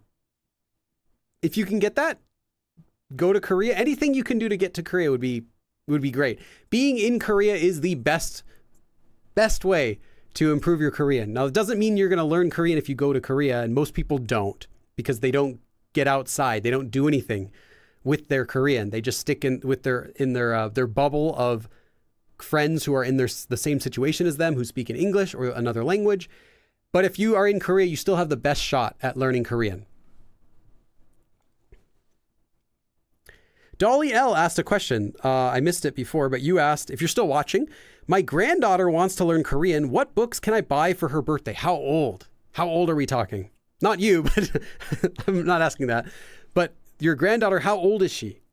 If she's old enough to use textbooks, then you could really buy her anything. I'm not going to recommend my own stuff. I'm going to recommend anything that you think might match her age for that. But if she's really young, I would say don't buy textbooks for someone who's like younger than like 12. They're not going to be able to use textbooks for learning Korean or for learning any language for that matter. In that case, I would probably invest money in like online course, like something that's going to walk them through it with a teacher. LG makes batteries. Okay. Yeah, LG has some good stuff. She's turning 16. Okay, you can do books for that. Why don't you, can you just ask her what she wants to learn Korean for, because there could be some products specifically to what she likes. Yeah, there are just so many books out there. I kind of feel like it's hard nowadays to recommend one because a lot of them are going to be good. More than getting one book, it might help to get a few various books, depending on your budget. Like get one book from this, one book from this, one book from this, or you don't have to do like subscriptions. There isn't any subscription that I would say that would help. Besides, unless it's like something like a Korean Netflix subscription with a VPN subscription, that could be kind of fun. Then you can watch Korean Netflix for listening practice. Yeah, that's what I'll say is a variety would probably be good. Because I really don't like saying you need to get this book to anyone because that's not true. Or this book's the best, because there is no best book. So get a variety. Try out to see what resonates with you. What do you like personally? And then whatever you end up liking, then you can follow that course. But there isn't a best anything for learning Korean right now, which is good. There are so many options. Ikara says, do you think there's a way to enter the Korean military service? No. Sarah says, hi, Billy. Hope you're fine. Thanks for your information. You're welcome. You're welcome. Bev says, I've been practicing my Korean on lives on TikTok. Nice. They've been happy with me attempting my Korean. Yes, I'm sure they will be very happy to hear you trying to practice your Korean. That's one way to practice. Just go on random people who are doing live streaming or making videos and leave comments. You can go on Instagram, search the tag for a hobby that you're interested in, and find Instagrammers who are interested in that topic. Maybe they have a YouTube channel, maybe they do lives on Instagram, or maybe they have a TikTok. Follow them, watch their stuff, leave comments. That's a really good way to make a Korean friend. I mean, if someone's just uploading their daily life and they get a random comment from someone who's learning Korean and says they're a fan, who wouldn't like that? Who wouldn't? That's a great possible way to make friends. Now, that doesn't mean you're going to make friends with everyone, but that's a great way to find people to practice with.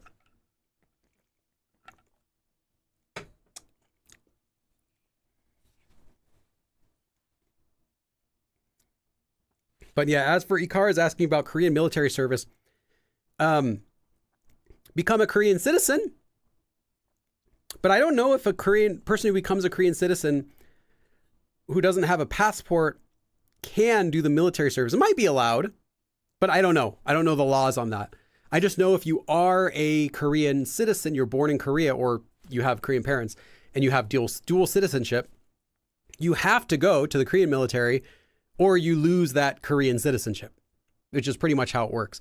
Or if you're Korean, you would go to jail if you don't do it for Korean males.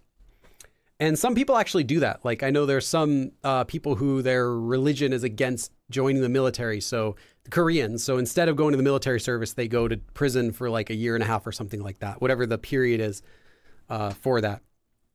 But you don't want to. It's not glamorous. It's from the stories I've heard, it's bad. It's not something you'd want to do. And there is no depiction of it in media that I can point to and say it's bad, because the depictions you'll see in media make it look fun because they're reality TV shows. It's not real.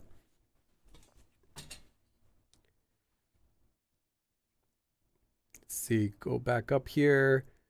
Tarot Shot asks, what was the reason you started learning Korean? Originally, the very first, because I don't have like full memory of everything, like how it started, but I did have a couple Korean friends that I made at college who were friends with the Japanese friends that I made in college before that, when I was learning Japanese before Korean.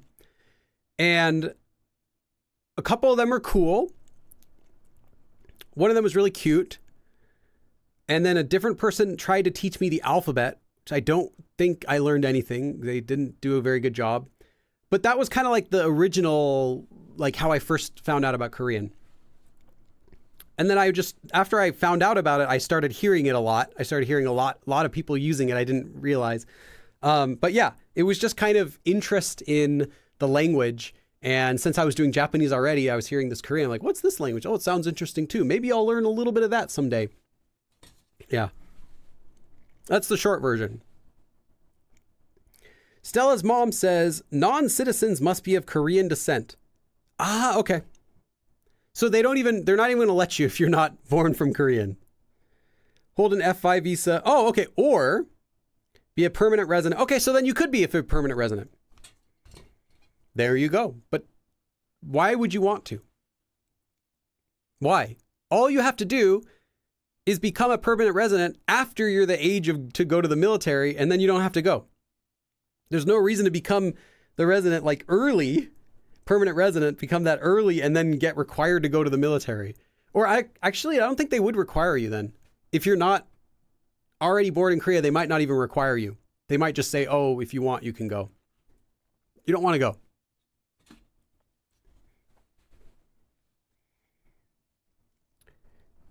Let's see. How are we on time? Okay, I'll do another 15 minutes for today. So go ahead and ask your questions. I know I went to Stella's mom question right away. If you're a member, you get the green text, so I'll read your question or comment immediately. That's one benefit I can offer for members. Dime Time says, how can you gauge if content is right on your level, too advanced or too easy for you? If you understand nothing, it is too hard. For using it for like listening practice. If you understand, that's the way that it goes. So if you want to find out, is something like a little bit above my level, is how much of it can you understand? And if it's 0, well, it's way too hard. If it's like, oh, I understand like the gist of it, like 60% or 70%, then it might be still a little bit too hard. And then you want to find something that's, you understand a good amount of it, a little bit more than the gist. Like you can follow along, but it's just a little bit harder. Like, I can't quite get everything. Oh, I missed all these sentences, but I still get a lot of what they're saying. Then yeah, that's okay. Then that'll be a little bit above your level. For beginners though, you don't really have that luxury because everything is going to be, you understand 0. So just keep doing it. Just keep doing it as much as you can and do it. Make it active listening. Don't just turn it on in the background while you're like rolling up a whole pizza into a burrito. Watch it, focus on it, listen to it. Even if you understand nothing, try to understand it. Like pretend they're talking to you and you have to understand it. Do that a lot. Do that for several hours, as much as you can. If you do it like all day, that's not enough. And eventually you'll start to recognize the sounds. And then as you learn Korean, it'll fill in those blanks where you understood the sound that they said kind of, but you didn't have a word to put there. And now you learn the word. You're like, oh, that's what they said. That's how it'll work. David H says, other easy common jobs to get besides English teaching because they don't pay too much. That's right. English jobs pay not well. They pay enough for if you're single and you're young and you're living in Korea by yourself and you have a really small apartment and you don't have any expensive hobbies. It pays enough for you to go out to eat every day for your meal. You can buy your plane ticket to go home. You can take short vacations. You can buy some things you want. Like it gives you enough extra money to kind of have fun. But no one's going to get wealthy by teaching English in Korea. It just doesn't pay that much. The exception would be is if you got into like a really good school and you're like a really good experienced English teacher and you get hired at a big university to be their main English teacher, like an actual English teacher. You're not just like going to Korea like and like having conversation practice with very little preparation, but you're a legitimate English teacher, like you've studied to be an English teacher, then you'll still not get paid very much, but it's probably similar to the US. Other jobs, like I said, you have to have a special skill. So like software engineers, I've met a few software engineers who are staying in Korea, but there isn't really much else. You have to have a special skill that they would want to hire you over just hiring a native Korean. Because think about it from their point of view. Why would I hire someone who doesn't speak Korean to do the same job I can hire a Korean for, and then I can't pay them less? Like, I'll rather have someone who also speaks Korean so we can work better. So there has to be something that makes you valuable enough that they'll justify the fact that you don't speak Korean as well as they do.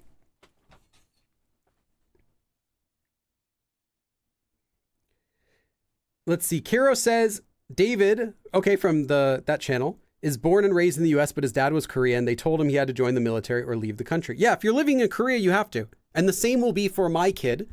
My kid was born and raised still in the US, but he has, because of his mom, he has a Korean passport. He's a Korean citizen as well. But when he reaches that age, he'll have to decide, do I go to the Korean military to keep my dual citizenship, or do I give up my Korean citizenship for that?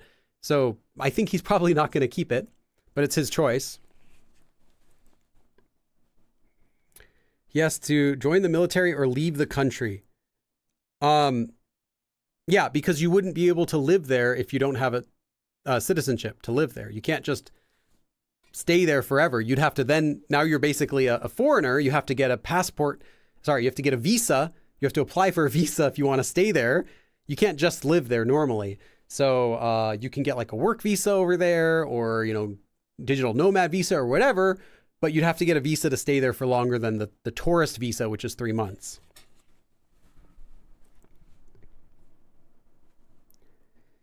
Moa, assemble in the comments section. Yeah, for my TXT video, which didn't get that many views, I guess I'm hoping TXT gets more popular though, because they're still kind of new. Someone said you're Yeonjun bias. Nice. I picked Huening Kai. That was pretty easy. Just because who's goofy. Mike says, Billy, your dabbing is better than the break dancer from Australia. Just saying, you've got a future. Thanks. I appreciate it. Ikara says, I'm planning to get a bachelor degree, find a Korean university, become a software engineer. I hope I'll stay long enough to establish a family there. Okay. Yeah, if you can have a skill that's valuable, then you can get a job doing whatever in Korea. But you have to be really good at it. Moonwalker says, English teachers get an apartment free of rent. That's true. Your apartment is included, usually. And the money you get on top of that, though, is not very much. But at least you don't have to pay for your apartment. But if you think about it, the apartments that you're getting in Korea aren't like $2,000-$3,000 a month apartments. They're like $200, $300 a month apartments. They're not going to be very expensive places. You're going to get a small place. So it's not really like, oh, my apartment's paid for. It's more like, here's an extra $200-$300 to pay for your living expenses. But yeah, a lot of them do provide that. So that's something to be aware of, is that you might only get like less than $2,000 a month, but you don't have to pay any of that for your apartment, and your health insurance is included for being in Korea from your visa. So all you have to do is that's $2,000 to spend for food, travel, whatever you want. And if you have $2,000 of extra money, you can do a lot of stuff with that. You can go out, at least you can get a meal every single day.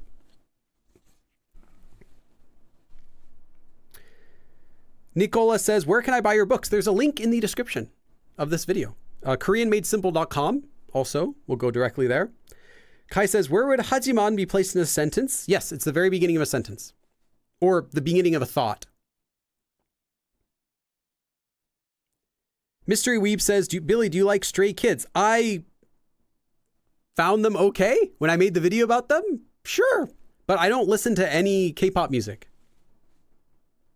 Unless I'm researching for a video, then I'll listen to tons of K-pop music. Lagander says, I went to a Korean restaurant today and had some doenjangjjigae and had a short conversation in Korean with the server. What'd you talk about? I love doenjangjjigae. Although my favorite soup in Korean would be sundaekguk.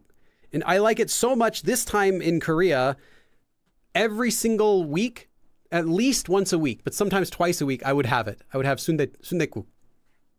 It's so good. So good. Yeah, that's something I could eat 2-3 times every single week for my entire life and never get bored of. Pongyu is so funny. Yeah, Pongyu is pretty funny. 왜 TXT 좋아요? Why do you like TXT? 그냥. 재밌었어요, because they're fun. Bev asks, do you do the cooking or your wife? We both do cooking, actually, but for Korean cooking, that'll be my wife. She's better at it. I can cook a few things in Korean. A few Korean food. I can make like jjigae pretty easily. I can make things like tteokbokki. That's not hard. And what else can I make in that's Korean food? Chuk. I can make Korean fried chicken. It's not that hard either. I can make... Yeah, that's about the extent of what I can make. And I can do Korean style tonkatsu, but my wife will do most of it for whenever it's Korean food. And then if it's not Korean food, she also cooks other food, like American food, really well. But it'll usually be me who's cooking something that's not Korean food. So I'd say she does about 80% of the cooking, just because I might be doing like video editing or filming or something that day. And then I'll do 20%, but it depends.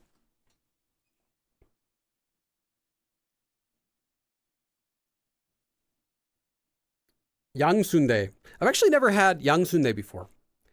Is soshiji more commonly used? Sausage would be a sausage. That wouldn't be sundae. They don't use sundae to refer to sausage. Sausage is just a sausage, whereas sundae is that specific type of blood sausage. Tarot Shot says, I love the fact that Pomgyu has an accent. Of course, I didn't notice because I'm still a beginner, but it's fun to know that he sometimes has an accent. Lala King says, thanks for doing so many different types of content. Makes learning fun. You're welcome. Yeah, I try to do a lot of different stuff. The real reason I do lots of different stuff is because I'm like flailing everywhere trying to find out what content I need to make so I can keep growing and so I can get more support and more money. And I haven't found it yet. I still haven't found what content is most valuable on my channel. What content do people want to see? That's good for all of you watching though, because you get a variety, but I wish I could find like the secret formula. Like if I make this type of video, I will get more ad revenue. Always, like guaranteed, like people want this content, but I haven't been able to find it. For a while, I thought it was my K-pop videos. I thought if I make more K-pop videos that those will always get a lot of views, but not really. Some of them do, the BTS ones do, but the other ones don't so much. So I don't think that's the answer.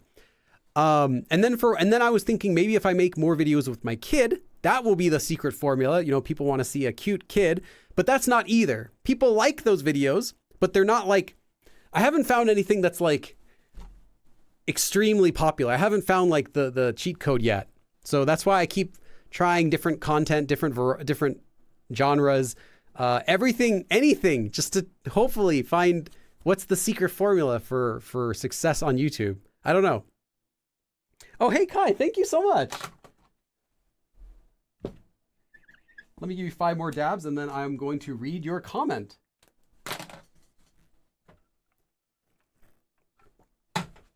One, 2, 3, 4, 5. Whew. Kai asks, so sour. Out of curiosity, how much of your average day is spent doing things or developing things for your channel? I wake up, here's my general schedule for most days. I'll wake up, during the summer, I might wake up at like 7 or 8, but typically I'll wake up before 7, shower, get dressed, take care of my kid, take him to school and all that stuff. Start work from around 9 until, let's say, 11 o'clock, working in the morning, which will be like answering emails. I get a lot of emails, working on whatever project I have or setting up stuff for the day if I'm going to be working on something. And then I'll eat something from like 11 to 12, somewhere in there, maybe cook and eat. Then 12 until like 3-ish, and then I'll go pick up my kid and then come back. And then again from like 4:30 until 7, and then I'll eat something small for dinner. And then from 8 to 9 is not really working, but I'll like check more emails again, organize my schedule, plan stuff for the next day. So it's pretty much the whole day, but it's spread out like that. I don't really know how many hours that would be. I haven't thought about it. Let's see, 2 in the morning, 4, 5, and then pick up my kid. 6, 7, 8, about 8 hours a day, I'd say, ish. Sometimes a little more if I'm like trying to cram a project really into like 1 or 2 days. But I'd say that's probably an average. And that will be, lately though, it's editing. So that's 90% of my work is just editing. And then once I finish all these videos, it's going to be 90% will be writing my next project I have to do, which I haven't decided yet. Which I also have to think about. Which project do all of you want? What project would you like to see? Do you want to see another Korean conversation course? Do you want to get another Korean reading made simple book? Do you want another Korean made simple book? Do you want a different Korean video course? Like, I have some other ideas, but I won't share them because I don't want to spoil anything. But do you want another Korean, like that kind of course? What sort of thing would you want to see?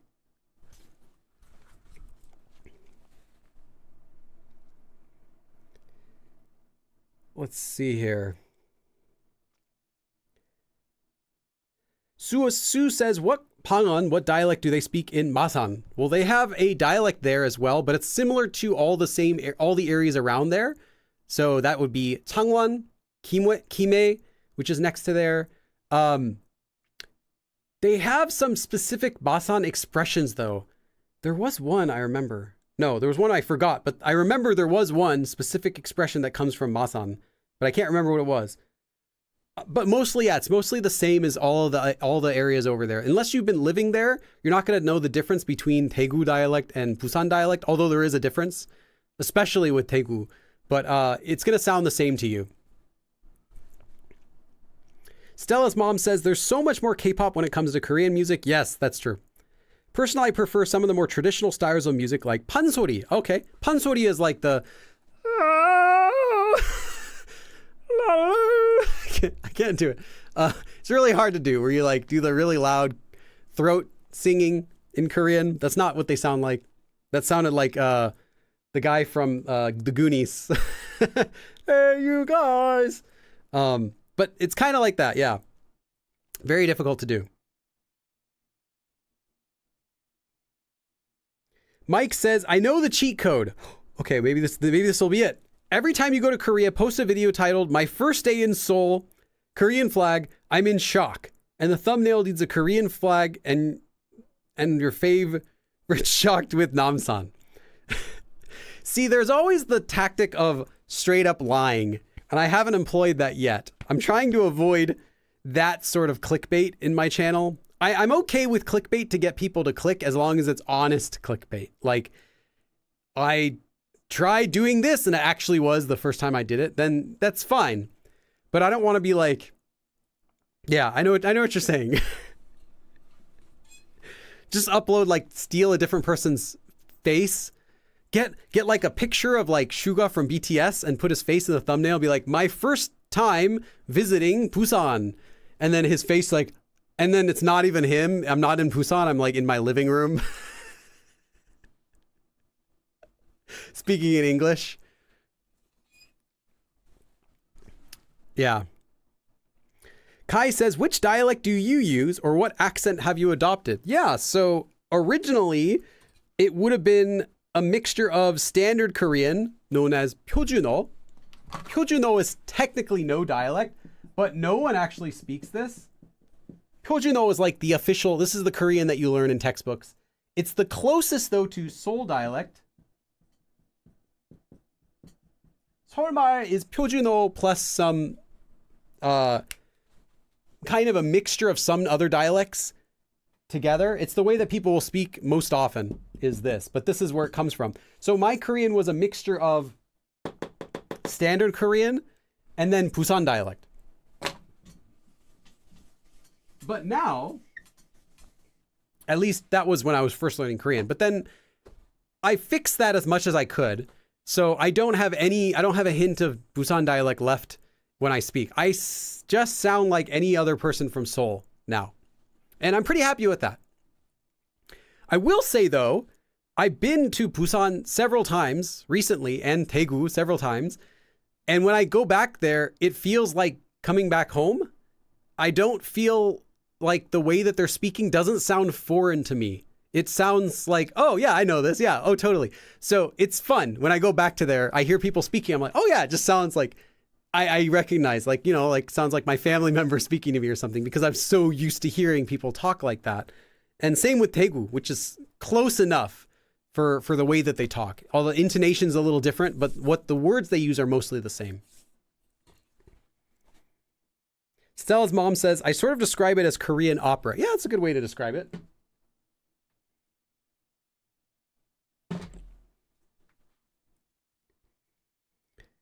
Alex says, I find it funny to spend so much time learning standard Korean for there to be like 20 dialects that just destroy all what you learn. Yes, but Everyone in Korea will understand standard Korean. And most of the Korean you hear is going to be close enough to standard Korean. If you adopt a dialect, it's straight up weird. I made a video about that. Should you learn a dialect in Korean? I filmed it like 2 years ago. I visited my friend Cherim from Korean Dream, another YouTuber. And we went to Ulsan, which was her hometown. Ulsan has a dialect. It's similar mostly to Busan dialect, but there's a little bit different. And we talked about like what happens if you learn a dialect. And I also did another video about dialects with my friend Forrest, which I filmed, I think, last year or something. You don't want to learn a dialect unless you're already living in that area, because it sounds weird to be speaking in a dialect that you'd have no business speaking in. It's really confusing. Why is this person speaking like they're from Texas when they've never been to Texas in their life? That sort of thing. Like if I started speaking like with some fake New York accent, but I'm not from New York, what would people think about me? They would think, "Oh, you must have lived in New York. Oh, you don't even know where it is. That's weird. How do you speak like that? Oh, you must have a New York parents, right? No, oh, you don't. What are you doing?" It sounds really weird. So don't learn a dialect unless you're planning on being there for a long time, in which case it's fine because you're going to be using it there. No one's going to think it sounds weird if you're speaking the way that the people around you speak. They'll think you've lived here for a long time. But don't go out of your way to learn a dialect besides that, because it just sounds weird. And there isn't a use for it. Again, if you speak like Busan dialect, for example, you learn Busan dialect and then you go to Seoul, it's going to confuse everyone, not in a good way. They're all going to have the same question. Oh, do you live in Busan? No. Why'd you learn Busan dialect? Oh, that's funny. And in their mind, they're going to be thinking, oh, this person's weird. It's not a good thing to do. So I'd recommend against it. But if you're living in that area, sure. Yes, you can learn the way that they speak there. And that's cool because now you can get integrated more easily into that community. They're going to accept you. Like, oh, it's not someone from out of town. They're one of us, right? So that's what I'll say about it. Someone said a video about dialects. That would be difficult. I made lots of videos about dialects before, but I'm not like a dialect master because I haven't lived all around Korea before. Now I could make a video about dialects in the area of like Busan and Daegu and all that stuff, but it would be hard to do like a series that's all about dialects and make it accurate, I'll say. The other thing about dialects is that most people don't speak them. That if you want to hear the dialect, you have to go to people who are like in their 70s. You're not going to hear thick dialect from younger people unless they were raised by their grandparents, because the dialects are dying. They're slowly fading out. So someone who has thick dialect from an area, it's because they were raised by their grandparents who had that dialect still. But regular people who grow up in the areas, even if they're from Busan, they're not going to speak like that normally. It's just not as strong as you might be expecting. So someone might use Busan dialect to you. Unless you already speak fluent Korean, you won't even know it's Busan dialect. You might just sound like Korean to you. So you don't need dialect that much. It's not like you have to, I have to learn Busan dialect to go to Busan. You speak normally, like Seoul dialect is what I mean. You speak normal Seoul dialect. Everyone's going to understand you. Of course, normal there is Busan dialect, but you know what I mean. You speak normal Seoul dialect everywhere, it's going to be fine. Kai says, is it common to accidentally adopt a dialect while self-teaching using online resources? If you use only one person's material for learning Korean, you're going to end up speaking like them and adapting their style of speech and their pronunciation. Yes, but unless you're using one person's material, that's not going to happen. So I had a friend when I was in Korea, and he learned Korean solely by speaking with girls. That's the kind of guy he was. Nothing against him, but he sounded like a girl when he spoke Korean. Again, nothing wrong with that if that's what you intended, but he didn't. So yeah, it's a thing. That doesn't mean you need to listen to male speakers if you're a male or vice versa. You can do whatever you want, whatever you feel like is most comfortable. But if that's the only resource you're using, then yes, that can happen. But usually, again, that doesn't happen too often. I don't hear that too much. Usually when people are learning Korean, they might use my videos. They'll use their favorite Korean YouTubers. They'll have like a variety of them. They'll have some books that they use or whatever, and they get a good variety, so that never happens. It's not going to happen unless that's the only people you're surrounded by, which is why some people who are raised by their grandparents, the only Korean they hear, or the majority of the Korean they hear as a kid is that dialect, then they end up speaking it into adulthood. Otherwise, you're going to hear more people speaking standard Korean outside, and you're just going to adapt that. Mike says, even Koreans with dialect use Seoul dialect when talking to They use Seoul dialect when speaking to Koreans too. Yeah, Mike's correct. Koreans are, not all of them, but I feel like there's a negative stigma, is that the word? Negative feeling toward dialects in general in Korea, such that even if someone is in the situation where they were raised by their grandparents, so they speak the dialect. They actually kind of speak, they have a noticeable way that they speak. Let's say that happened. Then they move somewhere else, or they meet their friends from somewhere else. People will kind of make fun of you for speaking dialect. Like they'll repeat what you said. Oh, did you just say this? Aha, that's funny. Oh, that sounds interesting. Like they don't just let it be. It's always like, oh, why are you saying it like this, or teasing people about their dialect. So there's a negative feeling about speaking in a dialect in Korea in general. And a lot of people will hide it or just not use it, and it just disappears because they don't want to be seen speaking that dialect. They don't want to be embarrassed about speaking differently than everyone else. So even Koreans who have a dialect normally, they might not use it to you or even to another Korean. The only way you'll hear that dialect is when they're calling their parents or their grandparents, like that. Or maybe they have some friends from their hometown they're calling, and then they kind of relax and get back into the rhythm a little bit. But they're not going to use it most of the time.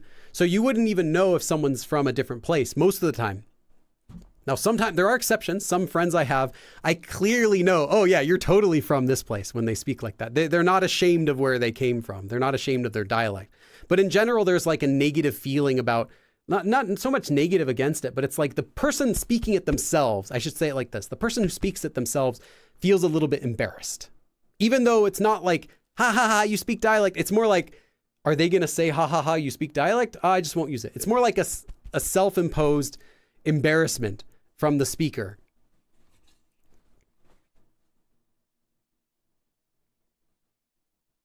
Let's see.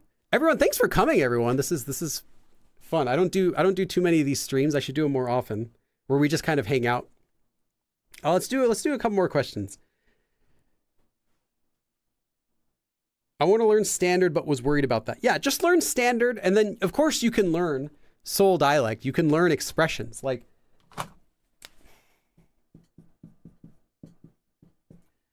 one of the most commonly used Seoul dialect things is how you pronounce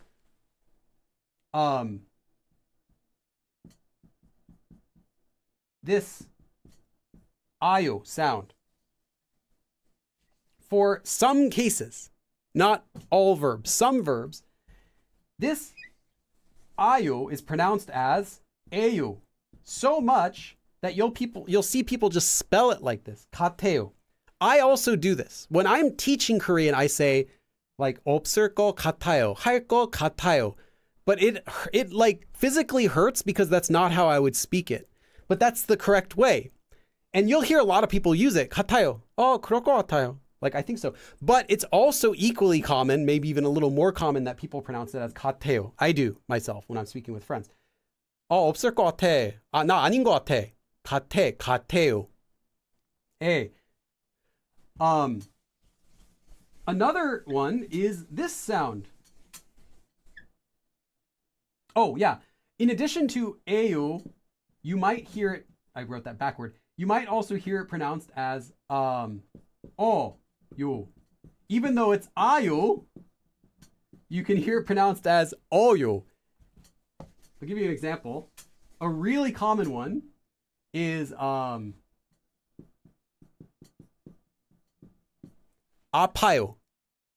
Apayo. Apa. Apo. Apo. Although apo. Apo.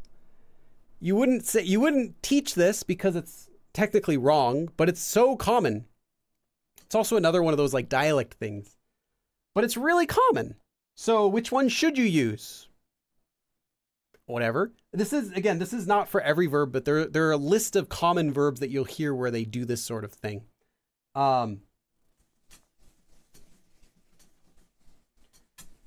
are a lot of that. I actually explain some of it in my Korean Made Simple book 3. I list some common like Seoul-isms for speaking. Those are some of them.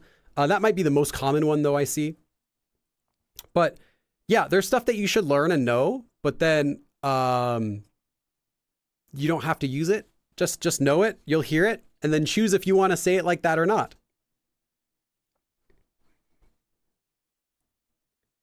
Kai says, are we having a live class next week? Yes, I'll put up a vote for the topic tomorrow. So you'll get to pick that, what lesson we're going to be doing.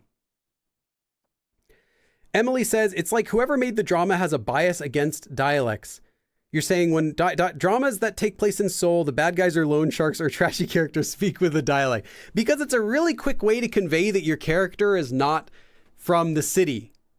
Although they have cities in the places where they speak dialect, it's kind of like, because most people live in Seoul, it's kind of like, oh, this person sounds different. Like maybe if you have a gangster in an American movie and the gangster also speaks with like all right, everyone, get him. Go get him for me, guys. Like, you know, that kind of, I don't even know where that's supposed to be. Is that like New York? What sort of accent is that? But you know what I'm talking about. Like they'll have the villain always has an accent because accents are evil, right? Think of like James Bond. All of the villains are like what was the guy from Spectre or Skyfall? Spectre? I can't even remember, but he's like, he has like the actor I'm talking about. I can't even remember, but they always have like the villain has some accent. No, Mr. Bond, I expect you to die. There's always an accent. Sometimes it's a British accent if you want to have like an intelligent sounding villain. Or even in like parody movies, it's always like Dr. Evil. How does Dr. Evil? They always have this accent. So it's the same in Korea. It's an easy way to show that your villain has a history. There's something about him. He's mysterious. He's exotic. So that's what they want to convey is this character is exotic. So they have an accent. It's not so much that like dialects are evil, but it's like, you don't know this person's backstory. They have a dialect, that sort of feeling.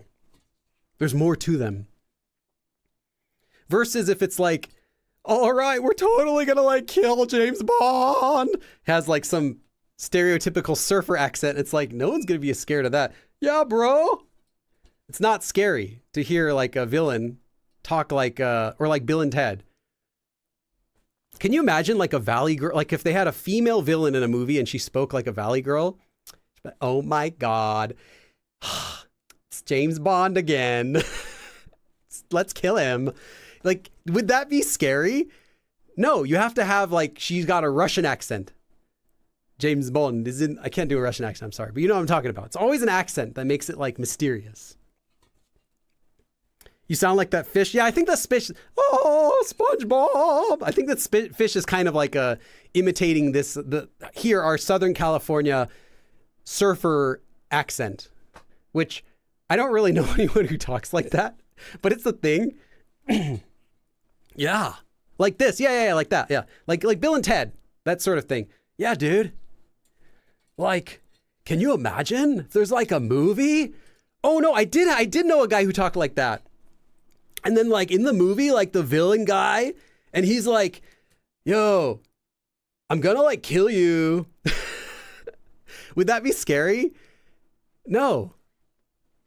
It's gotta be an accent. It can't be something like local. Sue Amazing says, Billy, is there a difference between 80s, 90s Korean versus today? There's a ton. If you want to hear what did Korean sound like in the 80s and 90s, talk to someone who's in their 40s and 50s. Which is good. I'm going to be 40 in like a couple more years. I'm 38 right now. Because yeah, actually you'd have to go back, let's say 50s. Someone in their 50s would speak like how they did back in the 80s and 90s.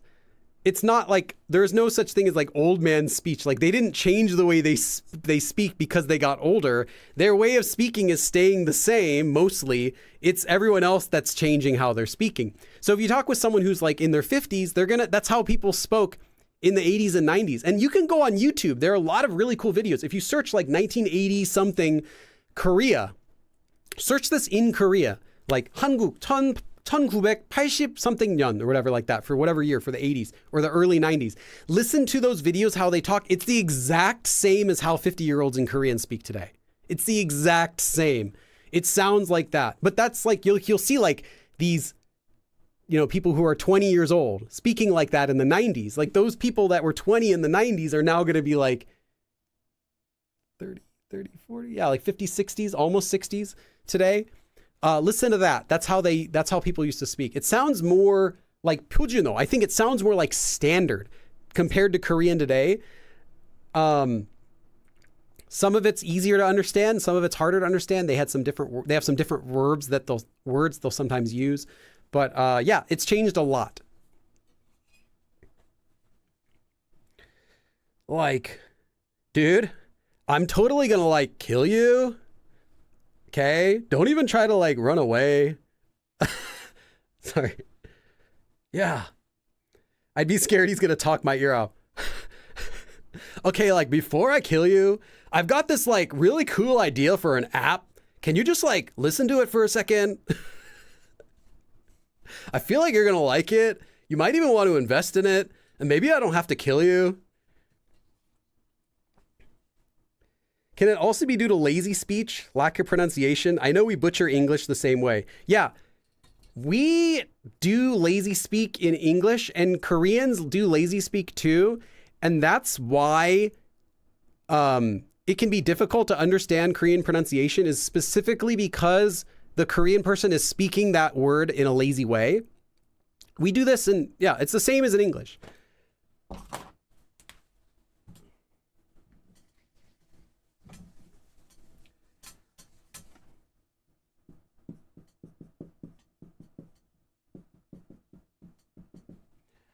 안녕하세요. Well, first of all, this is not an H. It's just extra air. So you get 안녕하세요, right? 안녕하세요 is the sound you actually get when you say 안녕하세요. But no one says 안녕하세요 because it's stressful. It takes a lot of effort to say. So they say 안녕하세요, 안녕, and then you're left with like 안녕하세요. But that's even too long. 안녕하세요. You have to like go back up. 안녕하세요. 안녕. You're left with this. 안녕하세요. 안녕하세요. 안녕하세요. 안녕하세요. Now it's not exactly this. It's not the same as saying 안녕하세요. But it's like this like N is really small. 안녕하세요. This is because speakers are being lazy about it, because it's hard to say 안녕하세요. So it's 안녕하세요. Everything in Korean does that. And it just takes a lot of exposure to be able to recognize when they're doing that. I know that makes Korean a little bit harder, but at the same time, it makes it easier to pronounce when you've learned the words, because it's really easy to say 안녕하세요 versus 안녕하세요, which is hard. It takes a lot of effort to say.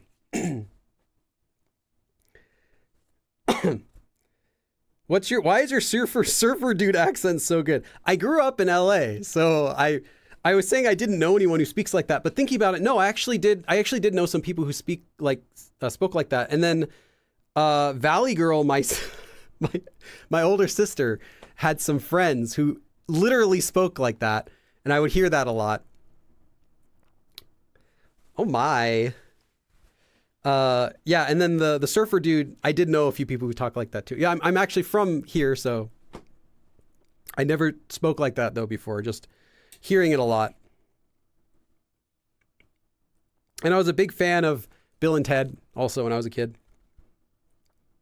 Tara Shot says, I talk very lazy and vague in my native language of Dutch. So I have to put in effort to make sure to pronounce things correctly in English and Korean. Yeah, I do the same thing. When I'm speaking on my, when I'm speaking right now on YouTube, I'm using my teacher voice, which is just speaking clearly. But if I'm speaking with like my younger sibling or, you know, any of my siblings or whatever, or my family, or like a really, really close friend, I'll relax the way I speak. So it's a little bit, it's like the same thing pretty much. It's a little bit harder to understand, I guess, unless you're used to like talking to me or something like that. I'm not really used to talk like that when I'm on YouTube though. Hard to understand.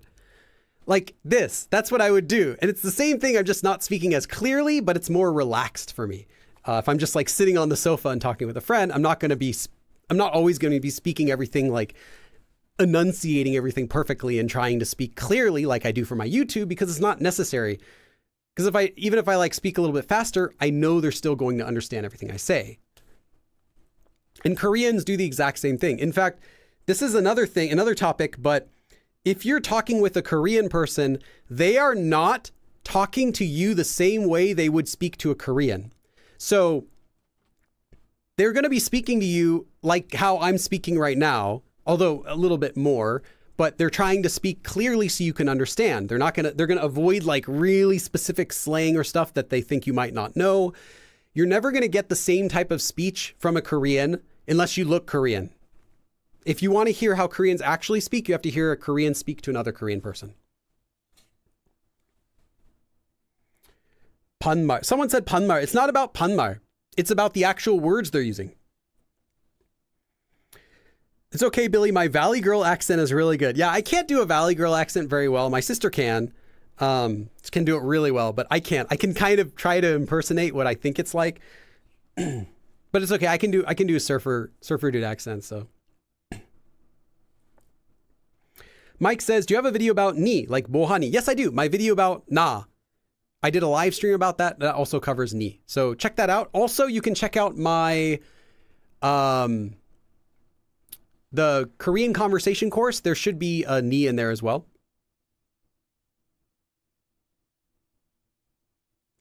Tarot Shot says, like saying mom and dad in Dutch would be mama and papa. But when I'm talking normally, I'd say mama and papa. Yeah, I get what you're saying. Like I might like mom and dad, mom and dad. I don't even say dad. Duh. I just say mom and dad. And like you kind of end it, mom and dad. Yeah, they do that in Korean as well. Oh, okay. I thought you were trying to say panmar, but yeah. Panma. Panma. Yeah, okay. Panma. Yeah. Sunny says, if my boyfriend speaks pretty fast, I literally had to get used to it because it was like, but I'm used to it now. And on stream or in videos, he speaks more clearly. Yeah. And I do the same thing. Although this is my real voice I'm using, it's not my relaxed voice because I don't want to just like mumble and then you'd have to like pay really close attention to understand me. I want to make sure everyone watching can understand me. So I'm speaking more clearly than I would off camera. But besides that, it's how I normally talk. Growing up in San Fernando Valley. Well, there you go. Yeah, you got it. Whenever I go somewhere, I get requests to do Valley Girl. That's great. Nice. Yeah, if you're in the San Fernando Valley, it's exactly where Valley Girl's from. And it was really, really big in the 90s, or 80s especially, but 80s and 90s, it was like a thing.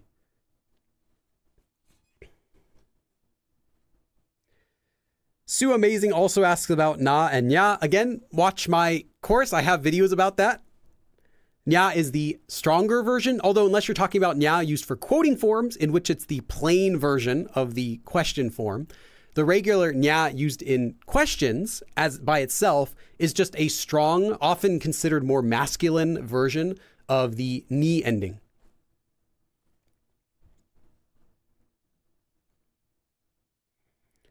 I'm aging myself. Yeah, well, okay, you kind of gave up.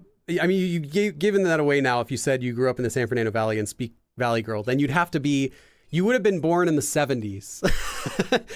Can I say that publicly in the street? I'm going to guess you were born in the 70s.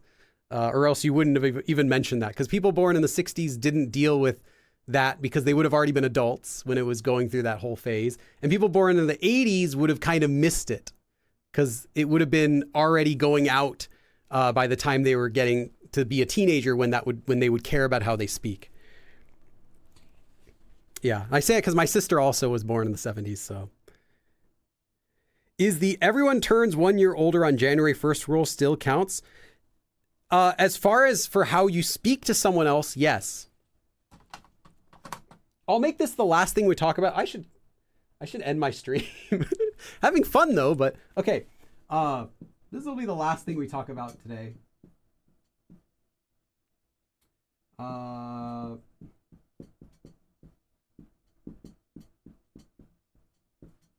Actually, wait, there's actually space here.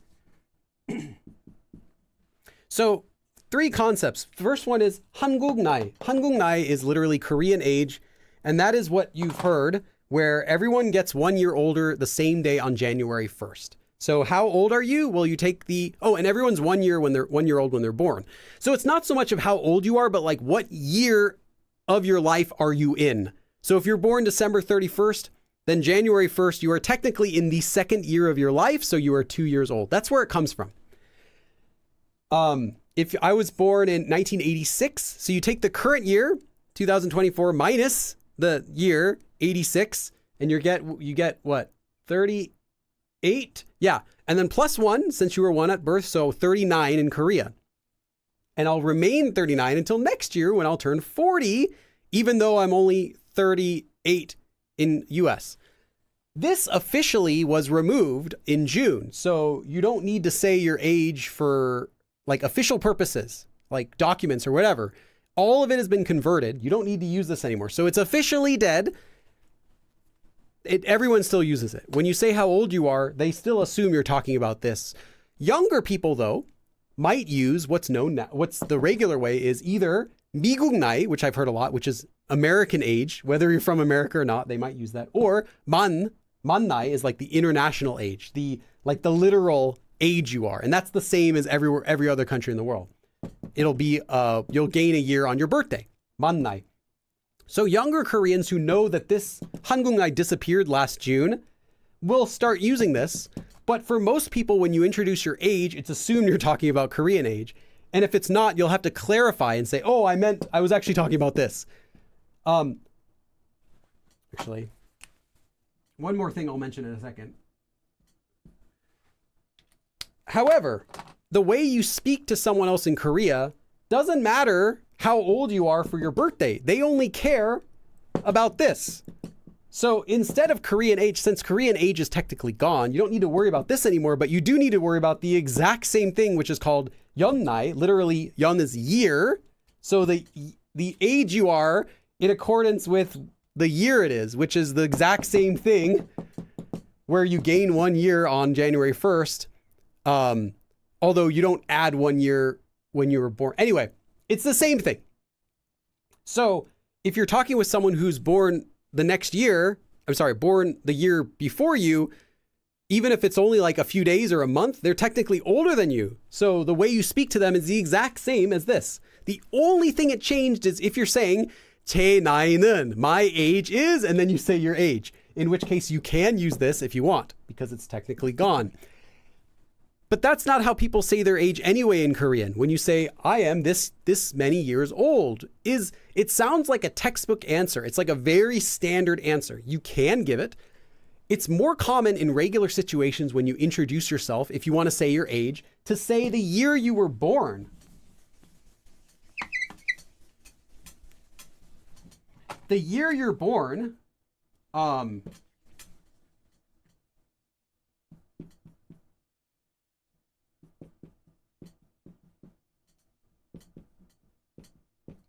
you use the year, the last 2 digits. So if I was born in 86, I would say 86년생 입니다, or 이에요, which literally means 년 is the year, 생 is born, so born in the year of 86. If you're born in the year 2000, you can use 00, 00, like that. They're going to know you're not talking about 1900. They'll know you're talking about 2000.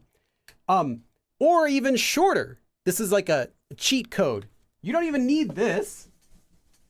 just say the two numbers and then 입니다 or 이에요 or whatever you want to say. So that's what I use the most. If I'm just like casually introducing myself to someone, it's not like, I'm not giving like an introduction to a group of people. I'm just trying to be like really casual. So 86이요. I'm 86. Literally, I am 86. 저 95예요. 96이에요. 86이에요. 88. Like you just say those two digits. That's it. That's a really quick way. But again, it's not going to be appropriate for like introducing yourself to people. It's just kind of to a bunch of people. It's just kind of like between you and the other person. You can say it really quick. But the official way you would say like 86년생 or 90년생 이에요, like that. Or you could just say your age. 저는 35살입니다. I am 25 years old. But again, if you say the number, they're going to assume, they're not going to be certain if you're talking about Korean age or 만나이. So it could be a bit confusing. Just know that. And if someone older than like say 40 says their age, they're going to be talking about 한국 나이. Like they don't care that it changed. They're going to just do whatever they want. Like they're like, I don't care it changed. I don't even know it changed. I'm just going to say this because I've been saying it my whole life. Like you're not going to get the older generations to change the way that they're saying their age just because legally they got rid of 한국 나이. So just know that. Nothing changes for how you speak to people. So I think it's fine still to learn Korean age, even though you can know that officially it's gone. Practically, it's the exact same system. That's how you speak to other people, is based on Korean age. And even if you're a younger person who's using 만나이, you still will base the way you speak to someone else on the 한국 나이, on the year that you're born. So yeah, just keep that in mind. It's not like, oh, we're the same age. It's my birthday today, so now I can speak the same to you. Oh, it's your birthday tomorrow, so now I'll have to speak more politely to you again. They don't do that. It's not, it doesn't work like that. It's still based on the year you're born. And then if you're born in the same year or a little bit older, but you're really close, then you might both agree to speak casually. But that's just the thing. That's how it works right now. Yes. Okay. That's enough for today. I don't want to go on too long. I've already gone on. It's been like 2 hours and a half for this stream. Thank you everyone for coming. Thank you again so much to our supporters.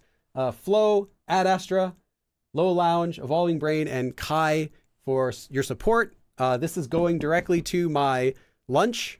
Although I can't really spend that much on lunch. Can I?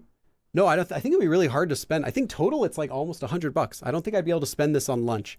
I'm not going to get sushi. I'll get something small. But thank you so much for your support. And I will see you again next week. We'll have a live stream on some topic that you vote on.